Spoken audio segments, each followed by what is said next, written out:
Hello everyone, आज मैं आपके लिए लेकर आ रही हूँ magnetic effect of electric current को पूरा समराइज फॉर्म में। इतना बड़ा चैप्टर है ये, तो हमें ऐसे लगता है कि हम ये टॉपिक पढ़े, वो पढ़े, ये ना पढ़े, क्या छोड़े क्या ना छोड़े, कुछ किसको हमें इंपॉर्टेंस देनी है, किसको हमें इंपॉर्टेंस नहीं देनी है, कुछ रह ना जाए, कहीं क्वेश्चन मिस ना हो जाए। तो अब कुछ भी मिस नहीं होगा, अब कुछ भी नहीं रहेगा, बिकॉज सारा कुछ कवर हो जाएगा सिर्फ एक सिंगल वीडियो के अंदर। इस वीडियो के अंदर हम ये देखेंगे कि पूरा जो चैप्टर है वो एक समराइज फॉर्म में देख लेंगे, यानी कि हमारा पूरा चैप्टर जो है वो हम रिवाइज कर लेंगे और बहुत ही इजी वे में, बहुत शॉर्ट ड्यूरेशन ऑफ टाइम में कर लेंगे। So I Lavina Kumawat welcoming you all at Scoreshala. देखो, सबसे पहले हमने magnetic effect of electric current में क्या पढ़ा था, तो इसको एक बार भूल जाए, पीछे वाले को भूल जाए। हमें पढ़ना क्या था, हमने सबसे पहले पढ़ा था मैग्नेट के बारे में कि एक्चुअली मैग्नेट होती क्या है। तो हमें ये बहुत अच्छे से पता है कि मैग्नेट क्या होती है, किस किस टाइप की होती है। एक मैग्नस नाम का कोई पर्सन था जिसने क्या किया था, मैग्नेट को डिस्कवर किया था, लेकिन बहुत ही रैंडम वे में कर दिया था, कुछ सोच समझ के नहीं किया था कि हाँ आज तो मैं जाऊंगा डिस्कवरी करने।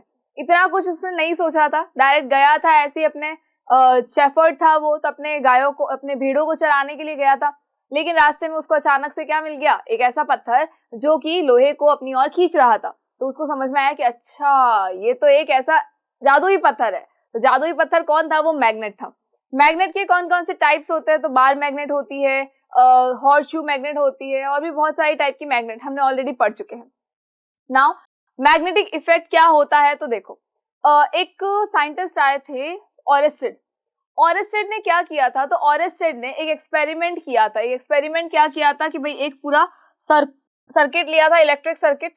उन्होंने क्या किया था, एक इलेक्ट्रिक सर्किट लिया था, और उस इलेक्ट्रिक सर्किट के पास में वो किसको लेकर आए थे, इस इलेक्ट्रिक सर्किट के पास के अंदर वो लेकर आए थे किसको, एक कंपास को लेकर आए थे। किसको लेकर आए थे, एक कंपास को लेकर आए थे। जब वो कंपास को लेकर आए तो उन्होंने क्या चेक किया, उन्होंने देखा कि इसके अंदर जो निडल है वो डिफ्लेक्ट कर रही है। निडल कैसे डिफ्लेक्ट कर रही है, देखो, एक इलेक्ट्रिक सर्किट बना देते, चलो बाकी सारी चीजें छोड़ो, हम सिर्फ एक बैटरी लगा देते हैं इसके अंदर, ठीक है। बीच में हो सकता है कोई स्विच विच लगा होगा, कोई बल्ब लगा होगा, कुछ भी लगा होगा। इसके पास में हमने क्या किया, इसके पास में हम लेकर आए एक कौन, कंपास को लेकर आए। जब इस कंपास को लेकर आए तो क्या हुआ, जैसे ही इसके अंदर इलेक्ट्रिक करंट फ्लो होना शुरू हुई, इस सर्किट के अंदर जैसे ही इलेक्ट्रिक करंट जो है वो फ्लो होना शुरू हो गई, हमारा स्विच और बल्ब, इलेक्ट्रिक करंट को फ्लो करवाया गया, तो क्या हुआ, तो ये जो कंपास था इसकी निडल डिफ्लेक्ट कर गई। ऑरेस्टेड ने क्या देखा कि भाई ये जो सर्किट है इसके अंदर ये जो जब इलेक्ट्रिक करंट को फ्लो करवाया गया तो इलेक्ट्रिक करंट तो फ्लो हुई, बल्ब जल गया, दैट इज ओके, कोई प्रॉब्लम नहीं है। लेकिन जब पास के अंदर जो कंपास रखा था उसके अंदर की निडल डिफ्लेक्ट करी तो उनका माथा ठनका कि ये क्या चक्कर था। तब उनको समझ में आया कि अच्छा इलेक्ट्रिक करंट से भी क्या हो सकता है, मैग्नेटिक इफेक्ट को बनाया जा सकता है, मैग्नेटिक इफेक्ट लाया जा सकता है। नाउ द क्वेश्चन इज कि अब ये मैग्नेटिक इफेक्ट क्या होता है, एंड मैग्नेटिक इफेक्ट के साथ साथ में ये जो ऊपर इतना लंबा नाम लिखा है मैग्नेटिक फील्ड और फील्ड लाइंस, ये सब क्या होती है। तो देखो, एक जो मैग्नेट है वो बेसिकली क्या काम करती है, एक मैग्नेट क्या करेगी, आयरन की चीजों को अपनी ओर अट्रैक्ट करती है, उसके अलावा तो कुछ नहीं करती, बैठी रहती है आराम से पूरे दिन। सिर्फ और सिर्फ उसका एक ही काम है कि आयरन की सारी चीजों को क्या करना है, अपनी ओर अट्रैक्ट करना है। लेकिन ये अट्रैक्शन ऐसे नहीं होगा कि अच्छा मैग्नेट तो रखी है यहाँ पर और कोई दूर कोई चीज है, 2 किलोमीटर दूर कोई चीज रखी है आयरन की और वो उसको अपनी ओर खींच लेगी। या ऐसा होता है कि हमारे घर में एक मैग्नेट रखी है हमने और बाहर खड़ी हमारी कार जो है वो इसकी ओर अट्रैक्ट हो रही है। इज इट पॉसिबल, बिल्कुल पॉसिबल नहीं है। तो ये मैग्नेट को कैसे पता चलता है कि अच्छा जो इसके आसपास चीजें आ रही है वो लोहे की है, और सेकंड थिंग कि उसको किस रेंज तक इसको इसे अट्रैक्ट करना है। तो देखो, जब भी हम मैग्नेट के पास में कोई लोहे की चीज लेकर आते हैं तो हमें ऐसा लगता है अच्छा इसको हम मान के चलते हैं कि क्या हमारी मैग्नेट है, ठीक है, ये हमारी मैग्नेट है, यहाँ हमारे पास कोई लोहे की चीज है। ओके, एक काम करते हैं, लोहे की चीज लेकर आते हैं, लोहे की नहीं कुछ भी ले आओ, ठीक है, ये हमारा लोहे का है, ये क्या है, मैग्नेट है। ये क्या लिया हमने, एक लोहे की चीज ली। अब ये जो लोहे की चीज है, एज्यूम कर लो भाई, देख के मत बोलो कि मैम ये लोहे का है क्या, नहीं, एज्यूम करना है। देखो, जब मैं इसको यहाँ पे लेकर आ रही हूँ मुझे कुछ फील नहीं हो रहा कि ठीक है यहाँ रखा है, कोई फर्क नहीं, मैं इसको छोड़ूंगी तो ये नीचे आ जाएगा। अभी फिर थोड़ा पास में लेकर गई, यहाँ भी मुझे लगा कि यार अगर मैंने इसको छोड़ दिया ना तो ये नीचे गिर जाएगा मेरा रिमोट। तो अब क्या हुआ, जैसे ही इसको हम थोड़ा सा और पास लेकर आए, यहाँ आते मुझे एक अट्रैक्शन जो फोर्स था वो फील हुआ कि ये मैग्नेट क्या कर रहा है, इसको अपनी ओर खींच रहा है। अरे जादू हो गया क्या, ये अपने ओर खींच रहा है इसको फटाफट से। जैसे ही मैं छोड़ूंगी, छोड़ते ही क्या होगा, ये इससे चिपक जाएगा। मैंने जैसे ही यहाँ पे लाके रिमोट को छोड़ा, लोहे की चीज को छोड़ी, तो क्या हुआ, ये इससे आके चिपक गया, यानी मैग्नेट से आके चिपक गया। फाइन, तो मैग्नेट भी क्या कर रहा है, मैग्नेट के आसपास में एक कंप्लीट एरिया है, मैग्नेट के आसपास क्या एक एरिया है। अब वो एरिया जो है, उस पर्टिकुलर एरिया के अंदर जैसे ही कोई आयरन की चीज आएगी वैसे ही ये उसको अट्रैक्ट कर लेगा, लेकिन उससे पहले ये उसको अट्रैक्ट नहीं करेगा। ऐसा नहीं कि यहाँ पड़े पड़े दूर से कोई आयरन की चीज उसको खींचा, नहीं, ऐसा बिल्कुल भी नहीं होने वाला है। फाइन, तो क्या हुआ, मैग्नेट के आसपास में एक पर्टिकुलर एक ऐसा फील्ड बना हुआ है, एक ऐसा एरिया बना हुआ है जिसके अंदर आने के बाद में क्या होता है, जिसके अंदर आने के बाद में ऑटोमेटिकली जो आयरन की चीजें हैं वो इसकी ओर अट्रैक्ट होने लगती है। तो ये अट्रैक्शन वाला जो फोर्स लगता है ये किसकी वजह से लगा, मैग्नेट की वजह से लगा। एक कोई पर्टिकुलर एरिया में लगा, तो उस पर्टिकुलर एरिया को ही हम क्या कहते हैं, उसको हम कहते हैं मैग्नेटिक फील्ड।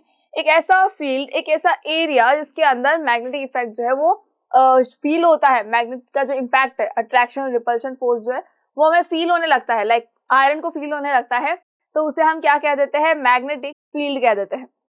अभी जो मैग्नेटिक फील्ड है इसको हम कैसे जानेंगे कि कहाँ तक है, कहाँ पर ज्यादा है, कहाँ पर कम है। तो क्या हुआ, एक एक्सपेरिमेंट किया गया। उस एक एक्सपेरिमेंट में क्या किया गया, एक्सपेरिमेंट के अंदर ये किया गया कि यहाँ पर हमने लिया एक पीस ऑफ पेपर। ये क्या लिया हमने, पीस ऑफ पेपर लिया, पीस ऑफ पेपर। इस पेपर के ऊपर क्या किया गया, इस पेपर के ऊपर यहाँ पर हमने रख दी मैग्नेट। यहाँ पे हमने क्या रख दी, मैग्नेट रख दी, ठीक है, ये क्या है, मैग्नेट है। अब इस मैग्नेट के ऊपर क्या किया गया, इस मैग्नेट के ऊपर आयरन का जो बुरादा था उसको स्प्रिंकल किया गया। तो इसके ऊपर क्या किया, आयरन के बुरादे को क्या किया हमने, स्प्रिंकल किया। तो हमें ये समझना है कि यहाँ पर तो बहुत सारा जो आयरन था वो यहाँ पे आके चिपक गया, यहाँ पर भी बहुत सारा आयरन आके चिपक गया, और यहाँ से उसमें कुछ इस तरह की लाइंस बन गई। कुछ इस तरह की लाइंस में वो जो आयरन का बुरादा था वो सारा इस तरह की लाइंस के अंदर सेट हो गया। अब ये क्या था, आयरन का बुरादा पूरा इस तरह की लाइंस के अंदर कैसे सेट हो गया। हुआ ये कि ये जहां जहां पर मैग्नेटिक फील्ड था, जिस एरिया के अंदर मैग्नेटिक फील्ड था उसके अकॉर्डिंग जो आयरन के पीसेस थे वो स्प्रिंकल हो चुके थे, और उसी के अकॉर्डिंग उन्होंने क्या बना दिया, एक पूरा का पूरा एक क्या बना दिया, मैग्नेटिक फील्ड लाइंस बना दी। मतलब कि एक पूरा पैटर्न बना दिया कि भाई हाँ, इस पैटर्न के अंदर क्या हो रहा है, मैग्नेटिक फील्ड जो है वो वर्क कर रहा है। तो ये जो मैग्नेटिक फील्ड की वर्किंग थी, जो पीस ऑफ पेपर के ऊपर पूरा जो स्ट्रक्चर बना था, ये वैसे आपके एनसीईआरटी के अंदर गिवन है। देखो एक्चुअली उसके अंदर क्या हुआ, उसके अंदर बनी कौन, फील्ड लाइंस बनी। बिकॉज जिस चीज को हम देख नहीं पा रहे हैं एटलीस्ट उस चीज को हम फील तो करेंगे, एटलीस्ट उसके लिए कोई ना कोई एक्सपेरिमेंट तो होगा ही होगा।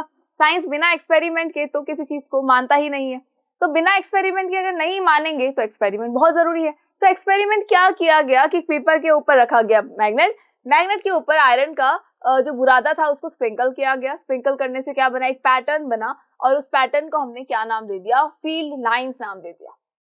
फाइन, चलो, तो इसको हमने क्या नाम दिया, फील्ड लाइंस नाम दिया। जब हम बात करते हैं फील्ड लाइंस की, तो जो मैग्नेट होती है उस मैग्नेट पर इस तरह की लाइंस बन जाती है। कौन सी होती है, ये हमारी क्या होती है, फील्ड लाइंस होती है। हमने देखा है एनसीईआरटी के अंदर, ये हमने देखा है कि इस तरह की लाइंस को, चलो ये जो इस तरह की लाइंस है ये क्या, ये फील्ड लाइंस है। फाइन, अब इन फील्ड लाइंस के बारे में बहुत सारी इंटरेस्टिंग चीजें भी है, और मैग्नेट के बारे में भी इंटरेस्टिंग चीज है। देखो प्रॉपर्टीज देख लेते हैं हम इनकी, तो उसके अंदर आपको वो सारी जो इंटरेस्टिंग चीजें है वो सब की सब मिल जाएंगी। एक्चुअली इनकी प्रॉपर्टीज है क्या, तो चलो हम एक काम करते हैं, नेक्स्ट स्लाइड लेते हैं, नेक्स्ट पेज पर हम आ जाता है। देखो ये क्या है, हमारी मैग्नेट है। इस मैग्नेट पे हमें ये बहुत अच्छे से पता है कि एक पोल क्या होता है, नॉर्थ पोल, दूसरा क्या होता है, साउथ पोल होता है। और ये भी हमको पता है कि जब नॉर्थ को या साउथ को पास में लेकर आया जाएगा तो क्या होगा, वहां पर ये दोनों क्या करेंगे, एक दूसरे को रिपेल करेंगे, बिकॉज सिमिलर है। तो सिमिलर कभी भी एक साथ में अटैच नहीं हो सकते। तो जब एन को लाया जाएगा तो क्या होगा, दोनों क्या करेंगे, रिपेल करेंगे। एस ये भी क्या करेंगे, रिपेल करेंगे। लेकिन जब एन और एस को लाया जाएगा तो क्या होगा, एक दूसरे को ये अट्रैक्ट करेंगे। जब नॉर्थ पोल और साउथ पोल को लाया जाएगा तो ये दोनों एक दूसरे को अट्रैक्ट करेंगे। अब जो इसके अंदर मैग्नेटिक फील्ड लाइंस बन रही है, देखो वो फील्ड लाइंस किस तरह से बन रही है। मैग्नेट का तो हमें ये समझ में आ गया कि हाँ, नॉर्थ पोल और साउथ पोल क्या करेगा, एक दूसरे को अट्रैक्ट करेगा। हमें मैग्नेट की और भी बहुत सारी प्रॉपर्टीज पता है, लेकिन जो फील्ड लाइंस है उन मैग्नेटिक फील्ड लाइंस की प्रॉपर्टीज देख लेते हैं। उन मैग्नेटिक फील्ड लाइंस की प्रॉपर्टीज में सबसे पहली प्रॉपर्टी क्या है कि जो फील्ड लाइंस होती है वो एक कंसेंट्रिक सर्कल्स की फॉर्म में होती है।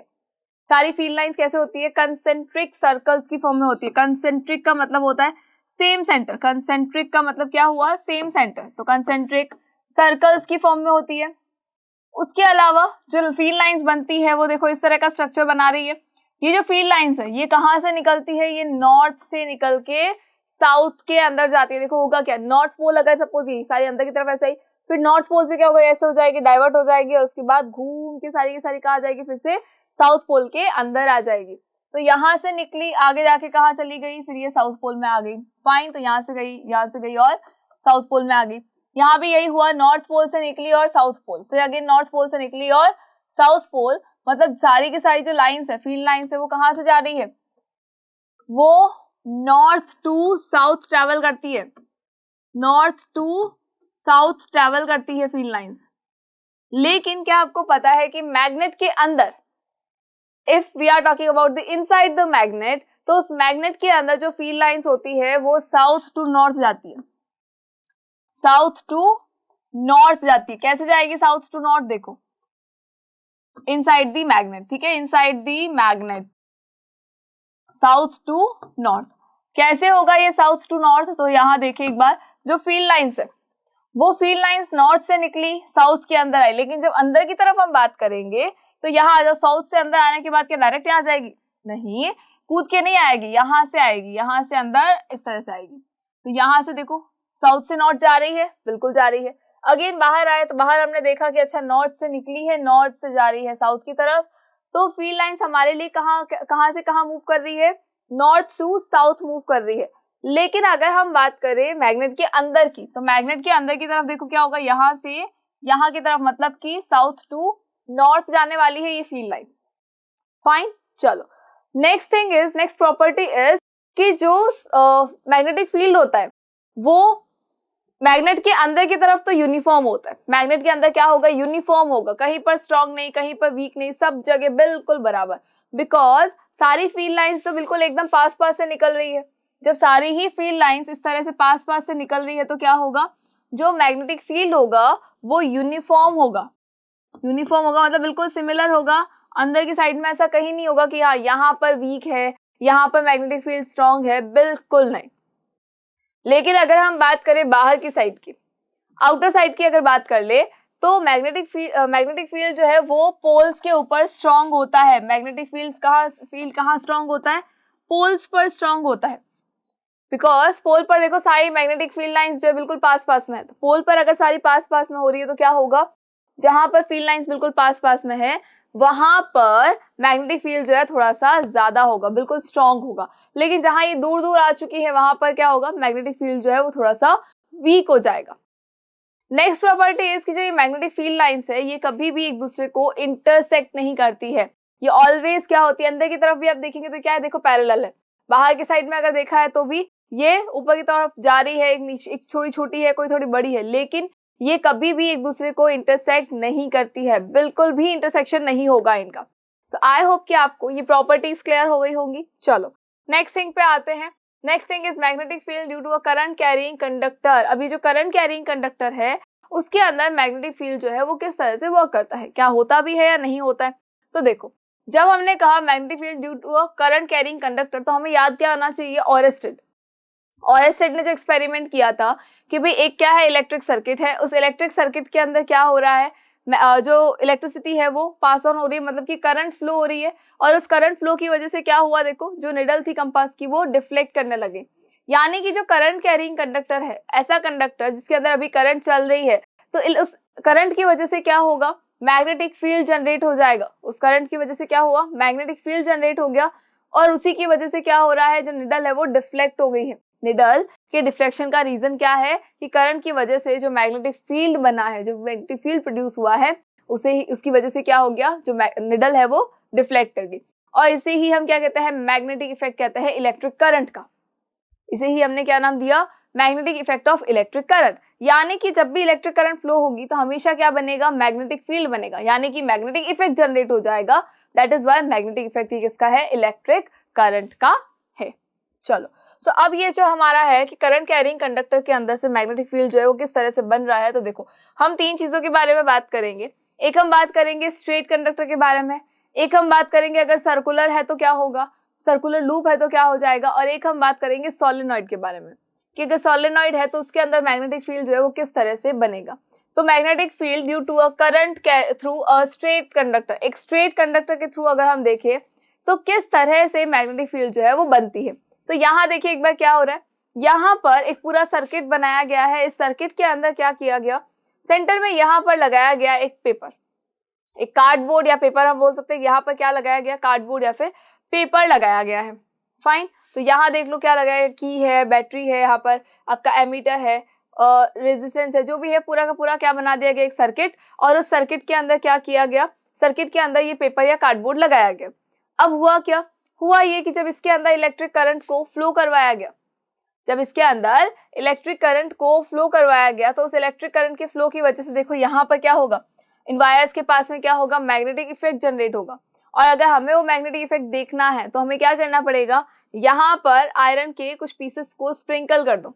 यहाँ पर भी हमें क्या करना है, आयरन के पीसेस को स्प्रिंकल करना है। और जब स्प्रिंकल करेंगे तो इस तरह का स्ट्रक्चर देखने को मिलेगा, मतलब कि सर्कुलर शेप्स देखने को मिलेंगे। तो अभी हमने क्या कहा था कि मैग्नेटिक फील्ड लाइंस जो होती है वो कंसेंट्रिक सर्कल्स की फॉर्म में होती है। तो यहाँ पर भी तो वही हो रहा है, मैग्नेटिक फील्ड लाइंस बन तो रही है लेकिन वो कंसेंट्रिक सर्कल्स की फॉर्म में बन रही है। नाउ द क्वेश्चन इज कि इसमें से मैग्नेटिक फील्ड लाइंस जो है वो किस डायरेक्शन में मूव कर रही है, ये हम कैसे पता करेंगे। तो ये हम पता करेंगे मैक्सवेल के राइट हैंड रूल से। किससे पता करेंगे, मैक्सवेल्स राइट हैंड रूल से पता करेंगे हम, मैक्सवेल्स राइट हैंड रूल। देखो यहाँ बहुत सारी रूल्स है इस चैप्टर के अंदर, तो कंफ्यूज नहीं होना। जहां बोला राइट हैंड वहां राइट हैंड यूज करना, जहां पर बोला है लेफ्ट हैंड वहां पर लेफ्ट हैंड ही यूज करना। तो यहाँ क्या बोला, Maxwell's right hand rule. Maxwell का राइट हैंड कौन सा होता है, ये राइट हैंड है। इस राइट हैंड रूल के अंदर क्या करना है मैक्सवेल में, कि जस्ट हमें एक थम्स अप देना है। Thumbs up, all the best बोलते हैं हम किसी को, या हम बोलते हैं कि डन, इट्स डन। तो डन के लिए भी हम क्या करते हैं, थम्स अप देते हैं। तो ये थम्स अप देना है। इस थम्स अप के अंदर क्या होगा, ये जो हमारे थंब की डायरेक्शन है ये शो करेगी हमारे करंट की डायरेक्शन। इस मैक्सवेल्स थंब रूल के अंदर क्या होगा, राइट हैंड थंब रूल में, कि ये जो हमारा थंब है ये क्या शो करेगा, ये डायरेक्शन ऑफ करंट शो करेगा। और जो ये फिंगर्स है हमारी, जिस डायरेक्शन के अंदर रोटेट कर रही है उस डायरेक्शन को हम क्या कह देंगे कि हाँ इस डायरेक्शन में क्या हो रहा है, इस डायरेक्शन के अंदर हमारी मैग्नेटिक फील्ड जो है वो जा रही है। इसमें क्या जा रही है, मैग्नेटिक फील्ड, हमारा मैग्नेटिक फील्ड लाइंस जो है वो इस डायरेक्शन के अंदर मूव कर रही है। देखो जब करंट जो है अगर सपोज इस डायरेक्शन में मूव करेगा, अगर करंट इस डायरेक्शन में मूव करेगा तो मैग्नेटिक फील्ड लाइंस यू जाएगी, इस डायरेक्शन में जाएगी। लेकिन अगर जो करंट है वो नीचे की तरफ फ्लो कर रहा है, देखो नीचे की तरफ अगर फ्लो कर रहा है तो नीचे की तरफ फ्लो करने से क्या होगा, इस डायरेक्शन में जाएगी करंट। फाइन, तो करंट किस डायरेक्शन में जाएगी, इस डायरेक्शन में। लेकिन अगर हमने इसकी करंट की डायरेक्शन को चेंज कर दिया तो क्या होगा, मैग्नेटिक फील्ड लाइंस की जो डायरेक्शन है वो भी चेंज हो जाएगी। सेकेंड थिंग कि जितना ज्यादा हम इलेक्ट्रिक करंट देंगे उतना ही ज्यादा यहाँ पे क्या होगा, मैग्नेटिक फील्ड जो है वो बनना शुरू हो जाएगा। तो जितना ज्यादा हमने क्या दिया, करंट दिया, उतना ही ज्यादा क्या हुआ, मैग्नेटिक फील्ड बना। और जिस डायरेक्शन के अंदर हमारी करंट जा रही है उसके अकॉर्डिंग क्या होगा, मैग्नेटिक फील्ड लाइंस बनेंगी। अगर करंट की डायरेक्शन को चेंज कर दिया जाएगा तो फील्ड लाइंस की डायरेक्शन भी क्या होगा, चेंज हो जाएगी। सो आई होप कि आपको ये तो क्लियर हो गया होगा। Now come to the next thing is, देखो ये तो हमने देख लिया है राइट हैंड थंब रूल क्या होता है। यहाँ पर देखिए, यहाँ पर क्या हो रहा है, जब देखो इस तरफ से देखो एक बार क्या हुआ, इलेक्ट्रिक करंट जो है जब वो नीचे की डायरेक्शन में है, जब करंट की डायरेक्शन है डाउनवर्ड्स, तो जो मैग्नेटिक फील्ड की डायरेक्शन है वो देखो किस तरफ है, इस डायरेक्शन में जा रहा है। जहां हमारे फिंगर्स मूव करेंगी उस डायरेक्शन में क्या होगा, मैग्नेटिक फील्ड होंगी। लेकिन जो हमारा थंब मूव कर रहा है, जिस साइड में हमारा थंब है, जिस डायरेक्शन में थंब है, इसका मतलब क्या है, उस डायरेक्शन में क्या है, करंट है। तो आई होप कि आपको क्लियर हो गया कि मैक्सवेल का राइट हैंड थंब रूल क्या है। एंड डोंट फॉरगेट कि जब राइट हैंड लिखा है तो राइट हैंड ही यूज करना है, don't use your left hand use नहीं करना है, बहुत गड़बड़ हो जाएगी भैया। देखो राइट हैंड यूज कर रहे हो तो क्या हुआ, ऊपर गया करंट, तो मैग्नेटिक फील्ड लाइंस इस साइड में, ठीक है, इस डायरेक्शन में। लेकिन जब इसको यूज कर लिया गलती से तो क्या होगा, ये ऊपर गया तो ये उल्टी डायरेक्शन हो जाएगी, रिवर्स डायरेक्शन हो गई तो बहुत गड़बड़ हो जाएगी। एग्जाम के अंदर ना पूरे ये करते मत बैठना, याद रखना हाँ राइट हैंड कौन सा है, लेफ्ट हैंड कौन सा है। सो मैक्सवेल का कौन सा रूल है, राइट हैंड रूल है। कब लगाते हैं, जब हम करंट कैरिंग कंडक्टर के अंदर मैग्नेटिक फील्ड लाइंस की डायरेक्शन को चेक करते हैं। चलो आगे आ जाओ। Next thing is magnetic field due to current through a circular loop. एक सर्कुलर लूप, अभी हमने क्या देखा था, एक स्ट्रेट कंडक्टर देखा। एक स्ट्रेट कंडक्टर में क्या था, जो मैग्नेटिक फील्ड लाइंस थी वो कंसेंट्रिक सर्कल्स की फॉर्म में थी, राइट। अब हमें क्या देखना है, एक सर्कुलर लूप है अगर हमारे पास में, तो उसके अंदर मैग्नेटिक फील्ड लाइंस जो है वो किस डायरेक्शन में बनेगी। अब देखो मैग्नेटिक फील्ड लाइंस जो है या मैग्नेटिक फील्ड जो है उसको हम देख तो सकते नहीं, अपने आप तो बनता नहीं है कि अच्छा हाँ ये वाली लाइन जो है ना ये मैग्नेटिक फील्ड लाइन है, अरे वाह इधर भी लाइट लग रही है, मतलब इसका जो वायर है इसके आसपास कहीं मैग्नेटिक फील्ड होगा। ऐसा कुछ नहीं होता है, कहीं नजर नहीं आता है, लेकिन ठीक है हम एक्सपेरिमेंट करके हम चेक कर लेंगे। सो हमें क्या करना है, एक सर्कुलर लूप लेना है इस बार। यहाँ हमारा इलेक्ट्रिक सर्किट बना हुआ है, देखो यहाँ हमारा क्या बना हुआ है, इलेक्ट्रिक सर्किट बना है। इस सर्किट पे क्या बनाया हमने, एक सर्कुलर लूप बना दिया। और ये जो सर्कुलर लूप है इसके ऊपर क्या किया, इसके बीच में यहाँ पे क्या किया, एक कार्डबोर्ड रखा है हमने, ताकि हमें क्या पता चल जाए, मैग्नेटिक फील्ड के बारे में पता चल जाए, फील्ड लाइंस की डायरेक्शन भी देखने को मिल जाए। तो यहाँ पर क्या होगा, यहाँ पर होगा ये कि ये जो कार्डबोर्ड है, इस कार्डबोर्ड के ऊपर अगेन हम क्या करेंगे, वही हमारे आयरन का बुरादा जो है वो स्प्रिंकल करेंगे। जब उसको स्प्रिंकल किया जाएगा तो उस मैग्नेटिक फील्ड की वजह से, भाई करंट फ्लो हो रही है तो मैग्नेटिक फील्ड बनेगा ही बनेगा। उस मैग्नेटिक फील्ड की वजह से क्या होगा, ये इस तरह की फील्ड लाइंस बन जाएगी। तो हमें पता है कंसेंट्रिक सर्कल्स की फॉर्म में होता है, that is okay. But the problem is कि हमें ये पता होना चाहिए कि यार ये नॉर्थ पोल कौन सा है, साउथ पोल कौन सा है। तो ये भी हम देख सकते हैं।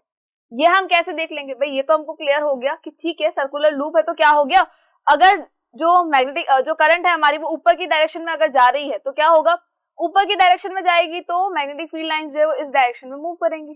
ठीक है, अब अगर ये यहाँ से आते हुए ये नीचे की साइड हो गया तो क्या होगा, करंट की डायरेक्शन होगी डाउनवर्ड्स, मैग्नेटिक फील्ड की डायरेक्शन क्या हो जाएगी, ये हो जाएगी, यानी कि हो जाएगी क्लॉकवाइज। अगर देखो ऊपर से देख रहे हो तो क्या लग रहा है, क्लॉकवाइज लग रही है, क्लॉकवाइज दिख रही है आपको। और ये कैसे दिख रही है, एंटी क्लॉकवाइज दिख रही होगी। देखो ये फील्ड लाइंस कैसे दिख रही है, एंटी क्लॉकवाइज दिख रही है, और ये कैसे दिख रही है, हमें क्लॉकवाइज दिख रही है। तो ये जो क्लॉकवाइज है एंटी क्लॉकवाइज होता है, इसी के हिसाब से हम चेक करके बता सकते हैं कि ये नॉर्थ पोल है या फिर साउथ पोल है। कौन सा जो है वो नॉर्थ पोल की तरह बिहेव करेगा और कौन सा जो है वो साउथ पोल की तरह बिहेव करेगा। तो इसके लिए क्या होता है, इसके लिए एक क्लॉक रूल होता है। अब ये क्लॉक रूल क्या है भैया, तो क्लॉक रूल का मतलब ये है, देखो क्लॉक रूल जो है वो, अच्छा इसे यही लगा देते हैं, क्लॉक रूल होगा क्या, देखो हमने बनाई एक क्लॉक और क्लॉक के अंदर क्या होता है भाई, क्लॉकवाइज जाएगा या एंटी क्लॉकवाइज जाएगा। दो ही चीजें हो सकती है, या तो हमारी जो क्लॉक की निडल्स है वो क्लॉकवाइज घूमेगी, यानी जैसे रोज घूमती है। एक दिन मूड चेंज हो गया कि यार चलो ठीक है ना यार, रोज रोज क्या एक ही एक सर्कल में घूम रहे, आज रिवर्स डायरेक्शन में घूमते हैं। तो अगर रिवर्स डायरेक्शन में घूमेगी तो क्या होगा, एंटी क्लॉकवाइज डायरेक्शन हो जाएगी। ठीक है, चलो या तो होगा नॉर्थ पोल या होना क्या है, साउथ पोल। तो बेसिकली इसी से हम देख सकते हैं कि एंटी क्लॉकवाइज होगी तो क्या होगा, क्लॉकवाइज होगी तो क्या होगा। देखो कैसे देखना है, यहाँ हम एक काम करते हैं, इसको थोड़ा सा घुमा देते हैं। इसका आज मूड हो गया ना भाई डांस करने का, घूमने का, तो ये लो इसको घुमा दिया हमने। अब देखो ये इस डायरेक्शन में जा रहा है, ये जो पोल है इस डायरेक्शन में जा रहा है। अगर मैं इसी को आपको बोलूं कि यार इसी को देख के आप ये बताओ कि ये एंटी क्लॉकवाइज है या क्लॉकवाइज है, तो आप देखेंगे अच्छा ये इस डायरेक्शन में गया, फिर नीचे आया, फिर गया, फिर नीचे आया। तो ये क्या है, ये एंटी क्लॉकवाइज है। ये जो डायरेक्शन है ये कौन सी है, एंटी क्लॉकवाइज है। इस डायरेक्शन में गया, नीचे, फिर ऊपर, फिर इधर, राइट। तो ये क्या एंटी क्लॉकवाइज है। और जब एंटी क्लॉकवाइज जब मैग्नेटिक फील्ड लाइंस घूमेंगी तो वहां पर कौन सा पोल होगा, वहां पर होगा हमेशा नॉर्थ पोल। तो यहाँ भी चेक कर ले, एंटी क्लॉकवाइज किस तरह, एंटी क्लॉकवाइज कहाँ हो रही है, यहाँ पर हो रही है, एंटी क्लॉकवाइज हो रही है। इसका मतलब क्या होगा कि यहाँ पर कौन सा पोल है, नॉर्थ पोल है। फाइन, तो नॉर्थ पोल कहाँ मिला हमें, बाहर की साइड में मिला। नाउ अब यहाँ चेक कर ले, ये क्या है हमारी क्लॉकवाइज है, ये कैसे घूम रही है, क्लॉकवाइज। ठीक है, ये क्या है, क्लॉकवाइज घूम रहा है, एस जो है क्लॉकवाइज होगा।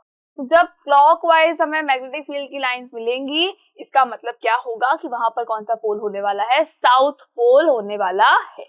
चलो आई होप कि आपको क्लॉक रूल क्लियर हो गया होगा एंड ये भी समझ में आ गया होगा कि सर्कुलर लूप के अंदर किस तरह से जो है, सर्कुलर लूप के अंदर किस तरह से मैग्नेटिक फील्ड लाइंस जो है वो मूव करती है। फाइन, चलो नेक्स्ट थिंग पे आ जाओ। Next thing is magnetic field lines due to magnetic fields due to a current in a solenoid. अब ये सोलेनॉइड क्या होता है, तो सोलेनॉइड का मतलब होता है कि अगर हमने वायर को बहुत ज्यादा कॉइल्ड फॉर्म में अगर ले लिया है, अगर वायर्स को बहुत ज्यादा कॉइल्ड फॉर्म में ले लिया है तो क्या होगा, कॉइल्ड फॉर्म में लेने पर ये जो पूरा का पूरा स्ट्रक्चर बनेगा, इस स्ट्रक्चर को हम क्या कहेंगे, सोलेनॉइड कहेंगे। अब इस सोलेनॉइड में क्या होता है, देखो यहाँ हमने क्या किया, अगेन एक बैटरी को कनेक्ट कर दिया। बैटरी को कनेक्ट करने के बाद क्या होगा, इसके अंदर एक इलेक्ट्रिक करंट फ्लो हो जाएगा और इलेक्ट्रिक करंट की वजह से आसपास में क्या बनेगा, मैग्नेटिक फील्ड बनेगा। जब इसकी फील्ड लाइंस बनवाई जाएगी तो फील्ड लाइंस कुछ इस तरह से आएगी कि यहाँ से बाहर आ रही है, यहाँ से अंदर जा रही है, यहाँ से बाहर आ रही है, यहाँ से अंदर की तरफ जा रही है, फिर बाहर आ रही है, फिर अंदर जा रही है, फिर बाहर आई, फिर अंदर गई। फाइन, तो ये क्या हो रहा है, यहाँ पर मैग्नेटिक फील्ड लाइंस इस तरह से बनती है, किसमें, सोलेनॉइड के अंदर। अगर मुझे सोलेनॉइड के अंदर क्या करना है, मैग्नेटिक फील्ड को बढ़ाना है, इंक्रीज करना है, तो क्या करना पड़ेगा, तो अगर सोलेनॉइड के अंदर मैग्नेटिक फील्ड को इंक्रीज करना है तो ये जो आपको कॉइल्स नजर आ रही है, ये जितनी भी आपको कॉइल्स नजर आ रही है, इन कॉइल्स के नंबर ऑफ टर्न्स को बढ़ा दे, इन टर्न्स को बढ़ा दे। अगर कॉइल की जो टर्न्स है ये 1 टर्न हो गया, ये सेकंड टर्न, थर्ड टर्न, तो जितने टर्न्स है इनमें नंबर ऑफ टर्न्स को अगर हम बढ़ा देते हैं तो क्या होगा, तो यहाँ पर मैग्नेटिक फील्ड जो है वो इंक्रीज हो जाएगा। सेकेंड थिंग कि अगर जो करंट है, अगर हम करंट को इंक्रीज कर दे, करंट को अगर बढ़ा दे तो क्या होगा, मैग्नेटिक फील्ड भी इंक्रीज होगा। करंट को डिक्रीज कर दिया तो मैग्नेटिक फील्ड भी क्या हो जाएगा, डिक्रीज हो जाएगा। एंड थर्ड थिंग कि अगर हम करंट की डायरेक्शन को चेंज कर दे तो मैग्नेटिक फील्ड की डायरेक्शन भी चेंज हो जाएगी। मैग्नेटिक फील्ड लाइन जो यहाँ से यहाँ जा रही है, अगर हमने करंट की डायरेक्शन को चेंज कर दिया तो ये भी अपोजिट हो जाएंगी, ये यहाँ से फिर यहाँ आने लग जाएंगी, ये भी पॉसिबल है। देयर आर 3 थिंग्स जो हमने अभी बताई है, ये तीनों चीजें याद रखनी है कि हमने क्या कहा कि अगर हम सोलेनॉइड के अंदर नंबर ऑफ टर्न्स को बढ़ा दे तो क्या होगा, मैग्नेटिक फील्ड इंक्रीज हो जाएगा। अगर नंबर ऑफ टर्न्स को कम कर दिया तो मैग्नेटिक फील्ड भी कम हो जाएगा। सेकेंड थिंग कि अगर हमने करंट को इंक्रीज कर दिया, जो इस सर्किट के अंदर करंट फ्लो हो रहा है, अगर हमने उस करंट को इंक्रीज कर दिया है तो क्या होगा, उसको इंक्रीज करने से भी मैग्नेटिक फील्ड जो है वो भी इंक्रीज हो जाएगा। जब हम करंट की डायरेक्शन को चेंज कर देते हैं, जब हम करंट की डायरेक्शन को अगर चेंज कर देते हैं तो उस डायरेक्शन को चेंज करने से क्या होगा, मैग्नेटिक फील्ड लाइंस की डायरेक्शंस भी चेंज हो जाएगी। अगर अभी जो डायरेक्शन है वो ठीक है तो नॉर्थ टू साउथ जा रहा है, लेकिन जैसे ही हमने करंट की डायरेक्शन को रिवर्स कर दिया तो वैसे ही मैग्नेटिक फील्ड लाइंस की डायरेक्शन भी क्या हो जाएंगी, रिवर्स हो जाएंगी। फाइन, चलो। एंड अब देखो यहाँ हमने सोलेनॉइड के अंदर, यहाँ पर नॉर्थ पोल है, यहाँ पर साउथ पोल है, ये हमको कैसे पता चलेगा, तो अगेन वही है क्लॉक रूल। क्लॉक रूल याद करो, क्लॉक रूल को। क्लॉक रूल में क्या था, क्लॉक रूल में ये था कि जब हम नॉर्थ पोल की बात करते हैं तो वहां पर क्या होता है, एंटी क्लॉकवाइज जो है करंट फ्लो हो रही है। लेकिन अगर आप बात करेंगे साउथ पोल की तो इसका मतलब क्या हो रहा है, वहां पर क्लॉकवाइज जो है वो करंट जो है वो फ्लो हो रही है। तो यहाँ इस साइड में जब आप देखोगे तो आपको लगेगा अच्छा क्लॉकवाइज फ्लो हो रही है, इसका मतलब क्या है, ऐसे। अगर इस डायरेक्शन से आप इसको देखोगे तो है क्या, ये एक सर्कुलर पाथ ही तो है। तो इस सर्कल के अंदर जब हम चेक करेंगे तो करंट हमें लगा कि अच्छा करंट जो जा रही है वो एंटी क्लॉकवाइज जा रही है, और अगर एंटी क्लॉकवाइज जा रही है इसका मतलब क्या होगा, वहां पर कौन सा पोल होगा, नॉर्थ पोल होगा। फाइन, आई होप कि you are getting my point. Easy चीजें हैं, ज्यादा कॉम्प्लिकेटेड नहीं है, बस हमें रूल्स को याद रखना है, बहुत ज्यादा क्या याद रखना है, रूल्स को याद रखना। नाउ वन मोर थिंग कि ये जो सोलेनॉइड है, क्या ये आपको एक बार मैग्नेट की तरह नजर नहीं आ रहा है, बिल्कुल आ रहा होगा कि यहाँ पर एक आया नॉर्थ पोल, यहाँ पर आया साउथ पोल, तो यहाँ पर भी तो सेम चीज है, एक पोल होता है नॉर्थ, एक होता है साउथ। करंट की देखो मैग्नेटिक इफेक्ट की जो डायरेक्शन है, मैग्नेटिक फील्ड की जो डायरेक्शन है वो देख लो, north to south, north to south, north to south. तो ये भी तो ऐसे ही है, north to south, north to south, north to south, इस तरह से ही हो रहा है। यहाँ भी देखो इसी डायरेक्शन में घूम रहा है, यहाँ पर भी इस तरह से ही बन रहा है। इसका मतलब क्या हुआ कि एक सोलेनॉइड जो होता है वो एक बार मैग्नेट की तरह बिहेव करता है। सोलेनॉइड हमेशा किसकी तरह बिहेव करेगा, एक बार मैग्नेट की तरह बिहेव करेगा, लेकिन बार मैग्नेट के मैग्नेटिक फील्ड को हम इंक्रीज नहीं कर सकते एट एनी कॉस्ट। लेकिन अगर हम बात करें हमारे सोलेनॉइड की तो देयर आर 3 मेथड्स जिससे हम मैग्नेटिक फील्ड को इंक्रीज कर सकते हैं एंड मैग्नेटिक फील्ड की डायरेक्शन को भी चेंज कर सकते हैं, लेकिन यहाँ पर ऐसा करना पॉसिबल बिल्कुल भी नहीं है। चले, तो आई होप कि आपको क्लियर हो गया। And one more thing, okay one more thing, यहाँ से जाना नहीं है, ये आपकी परमानेंट मैग्नेट है, ये हमेशा ऐसी ही रहती है, लेकिन इसको हम चेंज कर सकते हैं। ये आपने देखा होगा, कहाँ चेंज करते हैं, तो अगर मैं बात करूं क्रेन्स की, तो क्रेन्स के ऊपर क्या होता है, ऊपर की तरफ एक पैनल लगा होता है, वहां पर क्या है, मैग्नेटिक फील्ड की तो बनेगा, बिकॉज वहां पर क्या बनी होती है, कॉइल्स बनी होती है। कॉइल्स का मतलब क्या है, सोलेनॉइड बना है। जैसे ही इलेक्ट्रिक करंट उसमें फ्लो करवाई जाएगी तो वहां पर क्या बन जाएगा, मैग्नेटिक इफेक्ट बनेगा। मैग्नेटिक इफेक्ट यानी कि मैग्नेटिक फील्ड बना। अब उस फील्ड की वजह से क्या होगा, जैसे ही कोई कार या कोई चीज कांटेक्ट में आएगी, लोहे की बड़ी चीज, तो वो उसको अट्रैक्ट कर लेगा। फाइन, लेकिन जब उसको बंद कर दिया जाएगा तो क्या होगा, जैसे ही उसको बंद किया हमने इलेक्ट्रिक करंट को, तो क्या होगा, मैग्नेटिक फील्ड भी खत्म हो जाएगा। फाइन, तो वो क्या है, टेम्पररी मैग्नेट होती है। वो किससे बनती है, वो सोलेनॉइड से बन सकती है, लेकिन ये कौन सी, परमानेंट है, इसको हम चेंज नहीं कर सकते। ये अपने हिसाब से चलती है, ये अपनी मर्जी की मालकिन है, ये हमारे कहने पर नहीं काम करेगी। चलो आगे आ जाए। नेक्स्ट थिंग क्या है हमारे पास, नेक्स्ट थिंग है force on a current carrying conductor in a magnetic field. देखो एक काम करते हैं, इसके लिए एक एग्जांपल लेते हैं। अगर मैं आपको बोलूं कि एक परमानेंट मैग्नेट है हमारे पास में और एक है हमारे पास इलेक्ट्रोमैग्नेट। इलेक्ट्रोमैग्नेट मतलब जो इलेक्ट्रिसिटी से जिसको मैग्नेट बनाया गया है, जैसे कि सोलेनॉइड। सोलेनॉइड के अंदर क्या था, इलेक्ट्रिसिटी फ्लो करवाई गई तो क्या बन गया, एक बार मैग्नेट बन गया। लेकिन अगर मैं एक परमानेंट बार मैग्नेट की बात करूं तो उसमें तो हमने कुछ भी नहीं करवाया था। तो जो परमानेंट मैग्नेट है और जो इलेक्ट्रोमैग्नेट है, अगर मैं उन दोनों को कांटेक्ट में लेकर आती हूँ तो क्या अट्रैक्शन फोर्स लगेगा और क्या रिपल्शन फोर्स लगेगा या नहीं लगेगा, या वो दोनों रिएक्ट ही नहीं करेंगे कि यार चलना यार ये तो टेम्पररी मैग्नेट है, मैं क्यों इससे मूवमेंट कर दूं, या परमानेंट मैग्नेट जो है उसके लिए सोच दिया जाए कि यार ये तो अपने हिसाब से काम करती है, मैं देखो मैं अपने मालिक के हिसाब से काम करता हूँ, तो मैं जो है ज्यादा सुपीरियर हो गया, तो मैं इसके हिसाब से क्यों काम करूं, मैं क्यों इसको देख के अट्रैक्ट और रिपल्स हूं। तो ऐसा कुछ नहीं होता है, ठीक है। परमानेंट मैग्नेट और वैसे ही कॉन्वर्जेशन भी नहीं होती है। तो जो परमानेंट मैग्नेट है एक तो हमारे पास में, और एक क्या है हमारे पास है इलेक्ट्रोमैग्नेट। दोनों के अंदर कोई कंपटीशन नहीं है, दोनों का कोई झगड़ा नहीं है, ठीक है, ये हम ही करवा रहे हैं सारा। ना ही इन दोनों की कोई कॉन्वर्जेशन हुई थी। जब इन दोनों को कांटेक्ट में लाया जाएगा तो हमारा क्वेश्चन ये है कि क्या वहां पर अट्रैक्शन फोर्स और रिपल्शन फोर्स लगेगा, व्हाई नॉट।